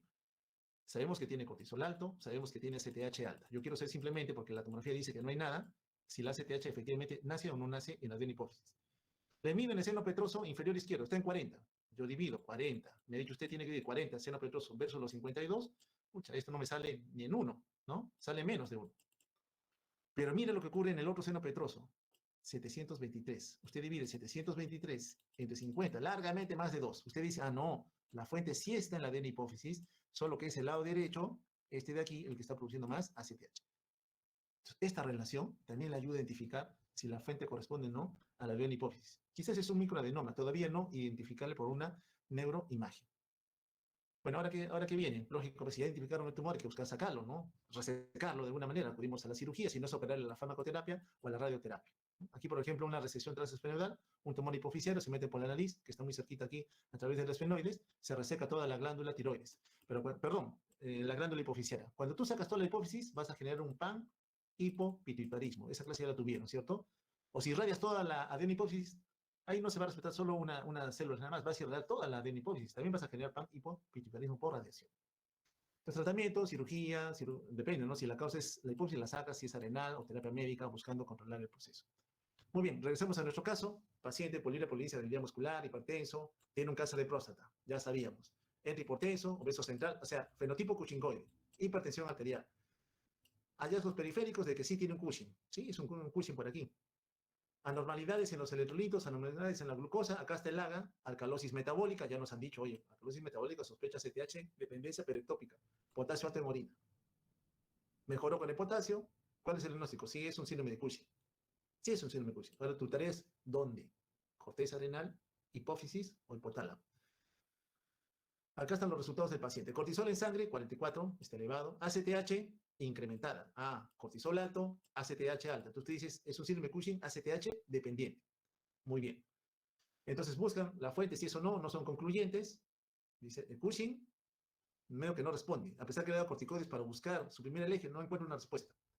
Entonces, cuando no responde, tú dices, es resistente, inmediatamente dices, parece que la ACTH es ectópica. Porque cuando es dependiente de adenihipófisis, normalmente le das corticoide de alta dosis, comienza a suprimirse. Pero acá nos dicen que no ha suprimido totalmente. Entonces digo, pareciera que la ACTH es ectópica. Y pareciera porque es un cáncer de próstata. Y yo sé que el cáncer de próstata puede diseminarse al pulmón.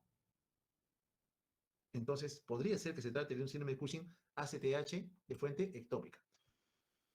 Entonces, al paciente le buscan todas las causas y en la imagenología de tórax encuentran varios nódulos en el parénquima pulmonar derecho y sospechan metástasis. Le sacan una biopsia de uno de esos nódulos, y lo colorean para ver si hay expresión de ACTH o no. Y el resultado salió ACTH positivo. Entonces, este paciente con neoplasia de próstata ha tenido un síndrome de Cushing con cortisol elevado, ACTH dependiente, pero de fuente ectópica. ¿Ok? Este es el Cushing que acabamos de ver en nuestro paciente. Suficiente. Ambos escenarios ciertamente son perjudiciales para la economía. En este particular, el no tener suficiente cantidad de hormonas nos va a perjudicar mucho. También con riesgo potencial para la vida. Tenemos que entender entonces el proceso y aquellos aspectos que están enlazados a su presentación en especial, determinando cuál es el lugar en donde aparentemente la cosa no pareciera estar funcionando muy bien. Este caso lo vi en mi residencia, un caso bastante significativo. También el fenotipo, el aspecto, la clínica que trae el paciente nos lleva a hacer el diagnóstico ya dirigido en base a los hallazgos que el examen físico va a tener cuando enfrentemos a este paciente. Le voy a comentar rápidamente, ¿no? Es un paciente un tanto más joven, 58 años de edad, quien presentó un día antes una pérdida de conciencia. Él estaba haciendo una actividad deportiva, se siente mareado, agrega un vómito, las características no se mencionan, y decide pasar luego de la pérdida de conciencia en casa descansando, pues presentaba también un cuadro de dolor abdominal, que no era muy molesto, pero asociado a sensación nauseosa. Refiere, la familia es quien decide traerlo porque aparentemente el tiempo de evolución era mucho más prolongado, señala que en los últimos meses se siente fatigado con episodios de dolor abdominal que afectan a todo el abdomen. No son muy molestos, pero siempre están presentes. Y junto con esto tiene un cuadro de hiporexia con baja de peso. Es un paciente hipotiroideo, el cual viene siendo manejado con levotiroxina.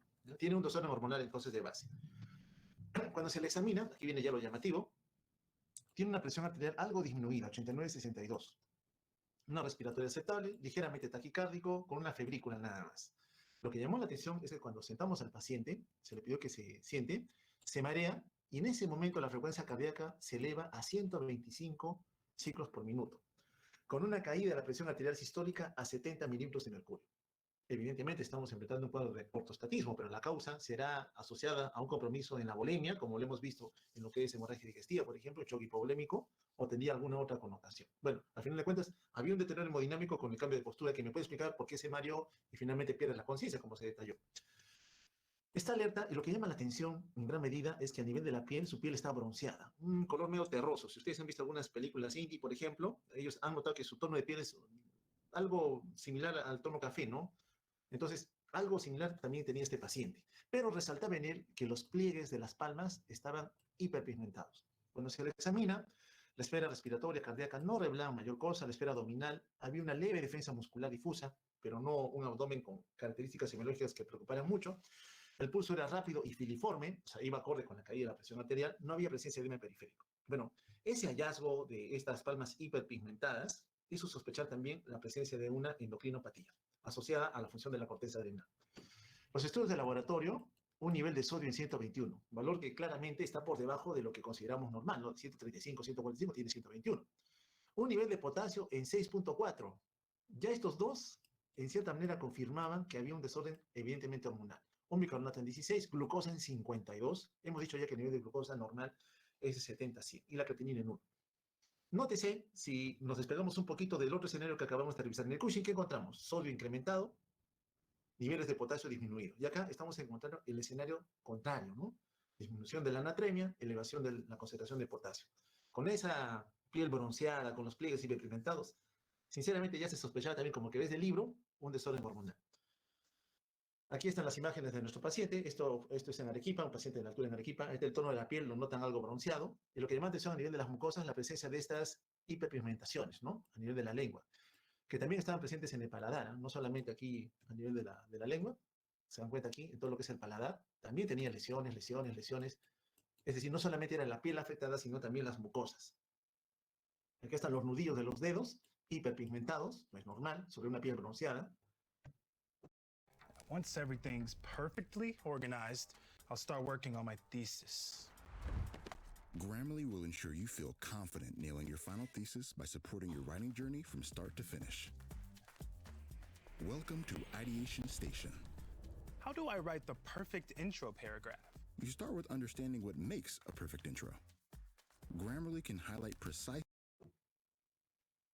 Acá, correspondiente a las palmas de las manos, también encontramos que está evidenciando, sí, que teníamos hiperpigmentación de estos pliegues, ¿no? Hiperpigmentados. Entonces, esos hallazgos decían ya definitivamente que con los hallazgos de laboratorio teníamos un desorden asociado a la corteza adrenal. Aquí está la piel bronceada de nuestro paciente, que hacía sospechar la presencia de una insuficiencia suprarrenal. Todo lo contrario a lo que vemos en Cushing, donde hay exceso de hormonas asociadas a la una hiperfunción de la corteza adrenal, pero más que nada relacionadas con el cortisol. Acá no. La insuficiencia suprarrenal estaría abocada a toda la función de la corteza. Todas las glándulas que produce la corteza estarían en valores disminuidos. Bien, la etiología. La insuficiencia suprarrenal puede tener dos fuentes, ¿no? Dos fuentes. Una primaria, si es la corteza. Acá está el hipotálamo, acá está la adenohipófisis, ¿no? La adenohipófisis. Sabemos que es CDH, ACTH y la corteza con todas sus hormonas, ¿no? Aldosterona, cortisol principalmente. Estas dos son las que vamos a fijar. Entonces, tenemos que clasificar la insuficiencia suprarrenal en relación a cuál sería el origen de la poca producción de hormonas que la economía necesita en cada momento de nuestra vida. Cuando el desorden corresponde a una enfermedad o un daño de la corteza misma, ella es la causante, es decir, no hay fábrica. Por mucho que los jefes estén ordenando, si no hay fábrica, no hay máquinas para trabajar, no vas a tener producto. Es lo que ocurre en la insuficiencia adrenal primaria, también conocida como enfermedad de Addison. Corresponde a una destrucción, no hay, de toda la glándula adrenal. No hay glándula, no hay fábrica. Por tanto, no voy a tener mineralocorticoide, no voy a tener glucocorticoide ni hormonas sexuales. Pero estas últimas no interesan tanto, ¿por qué? Porque el individuo, varón o mujer, produce a nivel de las gonas hormonas sexuales en mayor número. Pero sí lo que podemos afectar en la primaria, porque no hay glándula, es que no hay mineralocorticoide ni hay glucocorticoide. Las causas en nuestro país, Perú estamos hablando, más frecuentemente asociadas a tuberculosis o desórdenes autoinmunes. Recuérdese lo siguiente, el paciente tiene un antecedente, es hipotiroideo. Y el hipotiroidismo puede estar asociado a desórdenes que nacen en la glándula tiroides, que nacen en la hipófisis o que nacen en el hipotálamo. A veces ocurre que la glándula tiroides es destruida por mi sistema de defensa, una enfermedad autoinmune. Se generan anticuerpos, llega a células inmunitarias y la destruyen. Y como ya en la glándula tiroides, genero hipotiroidismo. Eso, por ejemplo, ocurre en la tiroiditis de Hashimoto. En la tiroiditis de Hashimoto, que es la principal causa que nosotros vemos, en Tana tenemos bastante hipotiroideo. La mayoría son por tiroiditis de Hashimoto. Destruyeron la glándula tiroides y los pacientes quedaron con un hipotiroidismo. Pero como es autoinmune, significa que quizás otra enfermedad también autoinmune puede estar presente en el paciente. A veces hacen vitiligo, a veces hacen diabetes tipo 1, destruyen también las células beta de los islotes pancreáticos, o a veces también autoinmune, destruyen a la corteza adrenal. Entonces, siempre que encuentres una enfermedad autoinmune, busca otras, porque es común que el individuo tenga otras manifestaciones. Hace poco vi un paciente con anemia perniciosa que nos hacía anemia megaloblástica, glóbulos rojos gigantes, y cuando lo examiné, noté que tenía vitiligo. O sea, si tiene vitiligo, que es autoinmune, sospecho también anemia perniciosa, destrucción de las células de la mucosa gástrica productoras de factor intrínseco. Le hicimos endoscopía, sacamos biopsia y salió pues con atrofia severa de la mucosa y anticuerpos positivos para lo que era anemia perniciosa, ¿no? Ahí está explicada ya la anemia megaloblástica de ese paciente, ¿no? Entonces, siempre que tú encuentres algún desorden autoinmune, busca siempre algunas otras manifestaciones de otras enfermedades más. Otras causas, enfermedades granulomatosas, hemorragias arenales bilaterales, sobre todo en sepsis, shock séptico, cuando cae mucho la presión. Si recuerdan un poco, la perfusión va de la periferia, de la zona glomerular, a la zona reticular, ¿cierto? Entonces, cuando se perjudica el flujo de sangre, puede también haber un compromiso de toda la corteza, coagulación intravascular diseminada también. Metástasis adrenal, desde pulmón, mama o estómago, adrenoleucodistrofias, ligadas al cromosoma X especialmente, infecciones por citomegalovirus, complejo micotelium avium, presente en el paciente con síndrome de inmunodeficiencia adquirida. Entonces son otras condiciones que también el paciente podría presentar para que destruya a la glándula adrenal. Pero lo más frecuente, repito otra vez, tuberculosis autoinmune. ¿Cuáles son los efectos cuando no hay glándula adrenal? No tengo cortisol, no tengo aldosterona. ¿Ok? Entonces las manifestaciones van a ser correspondientes a que no hay cortisol. Recuerden, el cortisol moviliza las reservas, ácido graso, glucosa y lo demás, y hace que haya mayor cantidad de aminoácidos para producir más glucosa. Pero si no tengo cortisol, ¿qué pasa con la glucosa? Disminuye. ¿Qué le pasó al paciente? Hipoglicemia. ¿Cuál es el nivel de glucosa que tenía? No tengo aldosterona. Bueno, si no tengo aldosterona, no recupero sodio. Al contrario, lo elimino. ¿Qué hago? Hiponatremia. Hipovolemia. El paciente tenía caída en la presión arterial, tenía sodio en 121. ¿Y con quién me quedo? Si no hay aldosterona, con el potasio, nos hace hiperpotasemia. Todo esto lo trae el paciente. Entonces, ves los desarreglos, ves el fenotipo, dices, esta parece una insuficiencia adrenal. Ojo, un ratito. O sea, la primaria va con hiperpigmentación. Vamos a analizarlo en un momentito. La secundaria, hemos analizado solamente la primaria. En su cabeza queda, la insuficiencia suprarrenal primaria es cuando la glándula adrenal, la corteza, ha desaparecido. No hay corteza, no hay fábrica. La secundaria significa que es la de la hipófisis, esta porción de acá, la que no está influyendo en la corteza adrenal. La fábrica está bien, lo que falta es el jefe que me indique lo que tiene que hacer. Entonces, no tengo ACTH suficiente, es decir, algún desorden que ha causado una deprivación de la producción de ACTH, puede ser únicamente de esta hormona, puede ser de todas las hormonas o un panhipopituitarismo, y si no hay ACTH, evidentemente no estimulamos a la corteza a producir glucocorticoides y mineralocorticoide. Pero acuérdate de algo, el glucocorticoide, el cortisol, tiene un solo jefe, el eje hipotálamo hipoficiario adrenal. Pero el mineralocorticoide aldosterona tiene dos jefes más, el sistema renina-angiotensina y el potasio, si te acuerdas.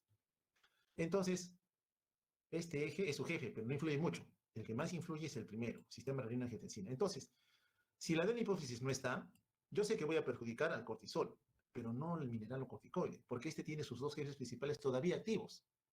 Estos no han desaparecido, el que no tienes es adenohipófisis, no hay ACTH. Pero a la zona glomerular poco o nada le interesa que haya ACTH, ella sigue trabajando. Entonces, la insuficiencia suprarrenal secundaria por daño hipofisiario, más que nada va a afectar a la producción de glucocorticoide, cortisol, más no la de mineralocorticoide. Entonces, la secundaria no te viene con hiperpotasemia, no te viene con hiponatremia, porque la aldosterona se va a mantener todavía, dado que no es dependiente de ese eje, de mantener todavía su trabajo en forma regular. ¿Ok? Eso es lo que deben recordar. Causas, enfermedades autoinmunes, infiltrativas, metastásicas también, que afecten a la hipófisis. También puede ser secundaria cuando el paciente es medicado con corticoides. Ah, ese Cushing exógeno me puede hacer luego insuficiencia suprarrenal. Sí. Cuando tú eres un paciente corticoides sistémicos por vía enteral o parenteral en forma prolongada más de una semana, te arriesgas a que cuando le retires el corticoide te haga insuficiencia adrenal. Entonces tiene que ser un retiro gradual, lento, no es brusco que le suspendas. Puedes suspender bruscamente si esta suspensión es antes de la semana de tratamiento, pero no después de los 7 días, o un mes, 2 meses, 3 meses, que súbitamente quieres suspender, no. Tienes que ir bajando de a poquitos la dosis de corticoide. Bueno, entonces, administración crónica de corticoides también altera el eje, como, digamos, tú le estás dando dexametasona, prednisona al paciente, la adenohipófisis detecta que ya hay corticoides circulando, entonces ella se suprime solita. Cuando tú le quitas la prednisona que le estabas dando al paciente vía oral, o le quitas la dexametasona, por ejemplo, la adenohipófisis se vuelve tonta, no tiene cómo recuperar otra vez la secreción de ACTH. Entonces estás generando una insuficiencia suprarrenal secundaria. Recordar que aquí el sistema de renina-angiotensina todavía está trabajando con aldosterona. Ya les dije, ya este es independiente de ACTH, no le importa, ya sigue elaborando. Entonces, el efecto en insuficiencia suprarrenal secundaria, el único efecto es, no hay cortisol. No te metas con la aldosterona. En la secundaria la aldosterona no está comprometida, en otras palabras. En la primaria, sí, porque la fábrica en su totalidad ha sido afectada.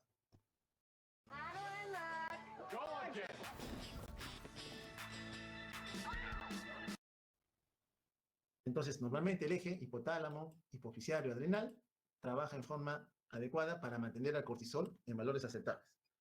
En cambio, la aldosterona le hace poco o nada de caso al eje, más le interesa al sistema renina-angiotensina y a la concentración de potasio. Esos son sus genes más importantes para la zona glomerular. Por eso en la insuficiencia suprarrenal secundaria, la zona glomerular sigue trabajando. Para ella no hay inconvenientes.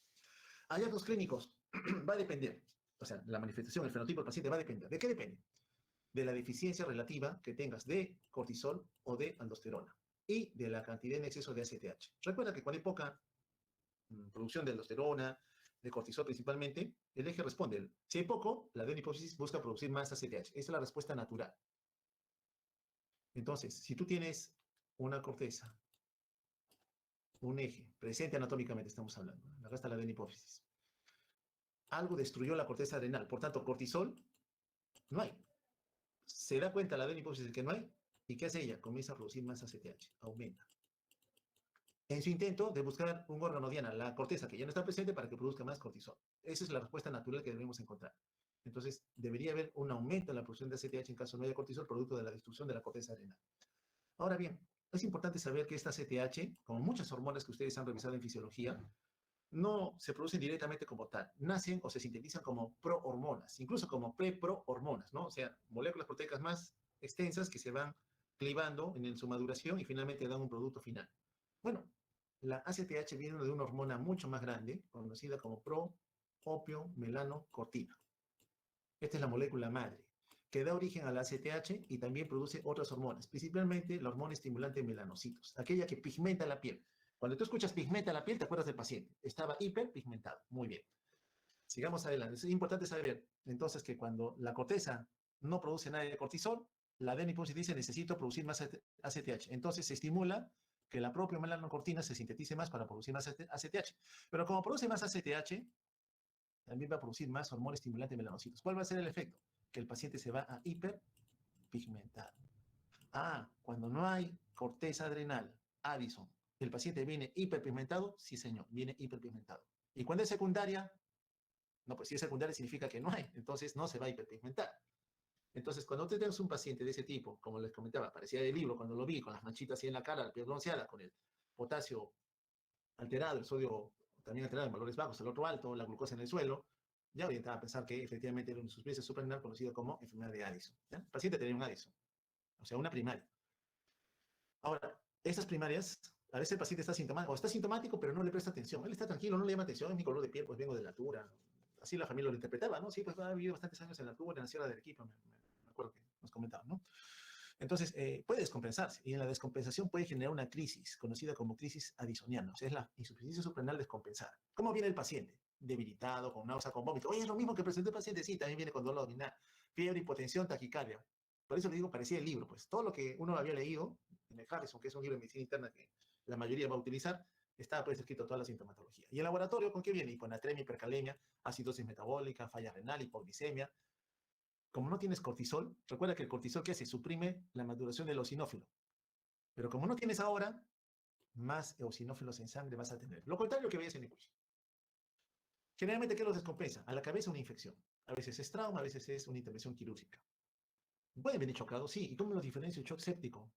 Porque recuerda que cuando hablamos de shock circulatorio, si se acuerdan, hablamos de shock, ¿no? Cardiogénico, hipovolémico, obstructivo y distributivo. En el distributivo les dije, el shock séptico a la cabeza, el shock anafiláctico, el shock neurogénico, y el otro era la crisis adrenal por falta de cortisol.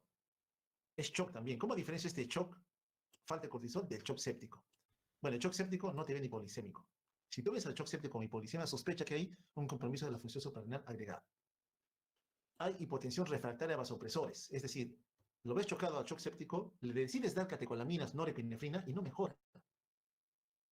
le subes la dosis de vasopresores, más noripinefrina, más epinefrina, de repente si tienes dopamina, no mejora el paciente. Y, ¿pero por qué le estoy dando dosis altas y no mejora? Recuerda, el cortisol induce en la célula que a nivel de su membrana exprese más receptores. ¿Para quién? Para las catecolaminas, alfa, beta. Entonces, ¿el cortisol es necesario para que la célula responda mejor al sistema nervioso simpático? Sí. ¿No tienes cortisol? Mala respuesta. Por más que le des vasopresores, la respuesta es muy pobre. Así te das cuenta de que hay una insuficiencia suprarrenal. Y como dice acá, entonces, si le doy corticoide exógenamente, ¿podrá mejorar? Sí, señor. Eso llevó a varios estudios. Anand en el año 2000, 2002, luego en Lancet publicó un estudio en shock séptico en donde los corticoides tendrían un rol benéfico en aquel paciente en donde identificó el shock, que no respondía a vasopresores, el adicionarle corticoides mejoraban la respuesta. Pero ese es otro cantar, lo vamos a ver cuando hagan clínica, si toca rotar conmigo, para entender mejor ese proceso. Bueno, entonces, el paciente con insuficiencia suprarrenal, que se conoce como enfermedad de Addison, así se conoce cuando la fábrica está desaparecida, puede venir con fatiga, molestias a nivel abdominal, epigastro principalmente, cambios en la coloración de la piel, sí, típico. La insuficiencia adrenal primaria, enfermedad de Addison, viene hiperpigmentado, caída en la presión arterial, en las mujeres puede haber torsiones en el hábito menstrual, caída del cabello, un oscurecimiento de la piel, ya lo vimos, de los nudillos, de las rodillas, de los codos, las palmas, etc., de los labios, las mucosas, como lo vimos en el paciente. Estos pacientes, en el escenario más catastrófico, u otro paciente que ha destruido prácticamente, mira acá cómo se ha destruido la glándula adrenal, producto de una sepsis que ha llevado a un estado de hipoperfusión prolongada, a una coagulación intravascular diseminada, no hay ya corteza, desapareció. Y el individuo ya no tiene capacidad de respuesta, no responde, ya tiene lamentablemente su suerte echada. Es uno de los escenarios más catastróficos que nosotros podemos ver en ese escenario, ¿no? De un paciente que nos hace un shock séptico, un shock circulatorio, pero agregando ahora parte de una crisis adrenal, producto de una destrucción de la glándula adrenal en una situación de estrés. En este caso, el agente causal meningococo, una meningococemia.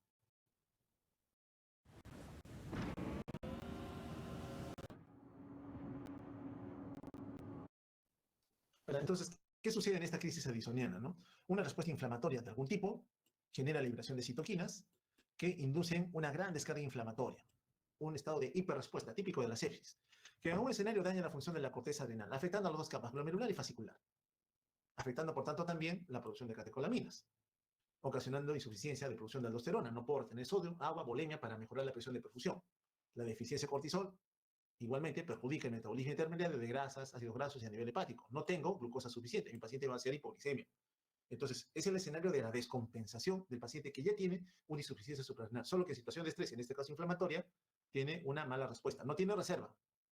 Y hemos dicho ya que el cortisol es necesario para mantener la vida. Sin cortisol tú te mueres. Puedes estar al límite, así como el caso que les presenté. Se presentó una situación de estrés. ¿Cuál? El ejercicio físico. El paciente estaba haciendo una actividad deportiva y eso llevó a que claudique su función. Pero imagínate que hubiera sido un proceso infeccioso grave. Este paciente no tenía capacidad de respuesta porque no tiene suficiente cantidad de cortisol. Hallazgos clínicos, bueno, específicos en la crónica, malestar general, baja de peso, fatiga, manifestaciones gastrointestinales frecuentes, anorexia, náusea, vómito. Puede haber hipoglicemia, hipotensión arterial, ya lo hemos comentado ya, hiperpigmentación, especialmente en la primaria, no se olvide, en la primaria.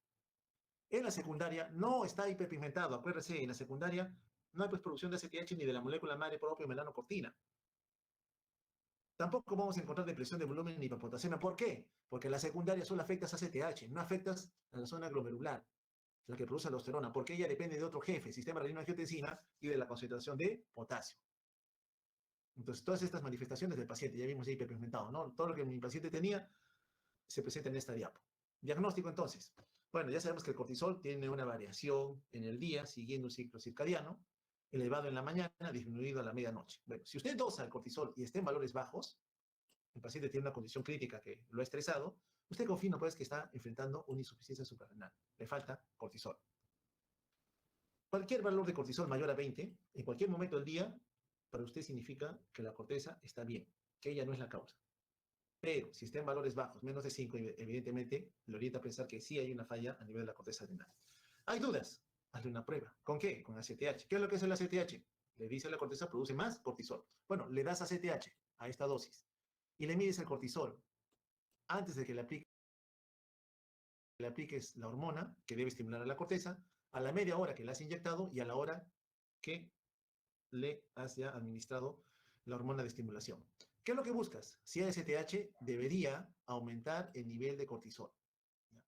Debería aumentar el nivel de cortisol, por lo menos 7 microgramos por decilitro. Si no aumenta, es decir, tienes ACTH que estimula la corteza para que aumente cortisol, lo hace bien. No aumentó, ¿qué significa? Si no aumenta, le das ACTH, más ACTH no aumenta, significa que hay una insuficiencia adrenal. ¿Qué haces entonces en ese momento? Dosas ACTH. Si la ACTH está incrementada, tienes poco cortisol, la fábrica está mal. Si la ACTH está baja, significa que es la hipófisis la causante del problema porque tiene un desorden secundario en su origen. Y según eso, das tratamiento. ¿Por qué das tratamiento? Porque la corteza normalmente ¿qué produce? Dos hormonas, cortisol y aldosterona. Si no hay corteza, tienes que reemplazar las dos. Si el problema está acá arriba, en la hipófisis nada más, falta CTH y la CTH solo influye con cortisol, más no con aldosterona, ¿qué le vas a dar a ese paciente con secundaria? Solo cortisol. Aldosterona no necesita, porque tiene esa capa, porque solamente está afectada la CTH. Entonces tú tienes que identificar si el desorden es primario, no hay fábrica, no hay glándula, o es secundario, es el jefe el que por alguna condición está faltando. Otras veces hay que hacer un test de tolerancia con glucosa e insulina. ¿Qué se hace?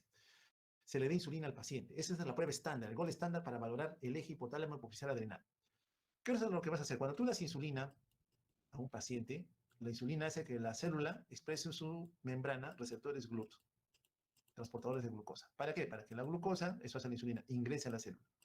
Muy bien, le das insulina. ¿Qué pasa con la glucosa? Se mete a la célula. Por tanto, la glucosa en sangre baja. Cuando la glucosa baja, ese es un estrés para la persona. Inmediatamente el simpático se activa, salvo que comienza a descargar catecolaminas. Pero ¿quién es el ayudante simpático? El cortisol. El cortisol también debería aumentar. Bueno, tú le estás poniendo en estrés al paciente, estás generando hipoglicemia. Lo que debería ocurrir es que debería haber un aumento de cortisol, aumento de ACTH.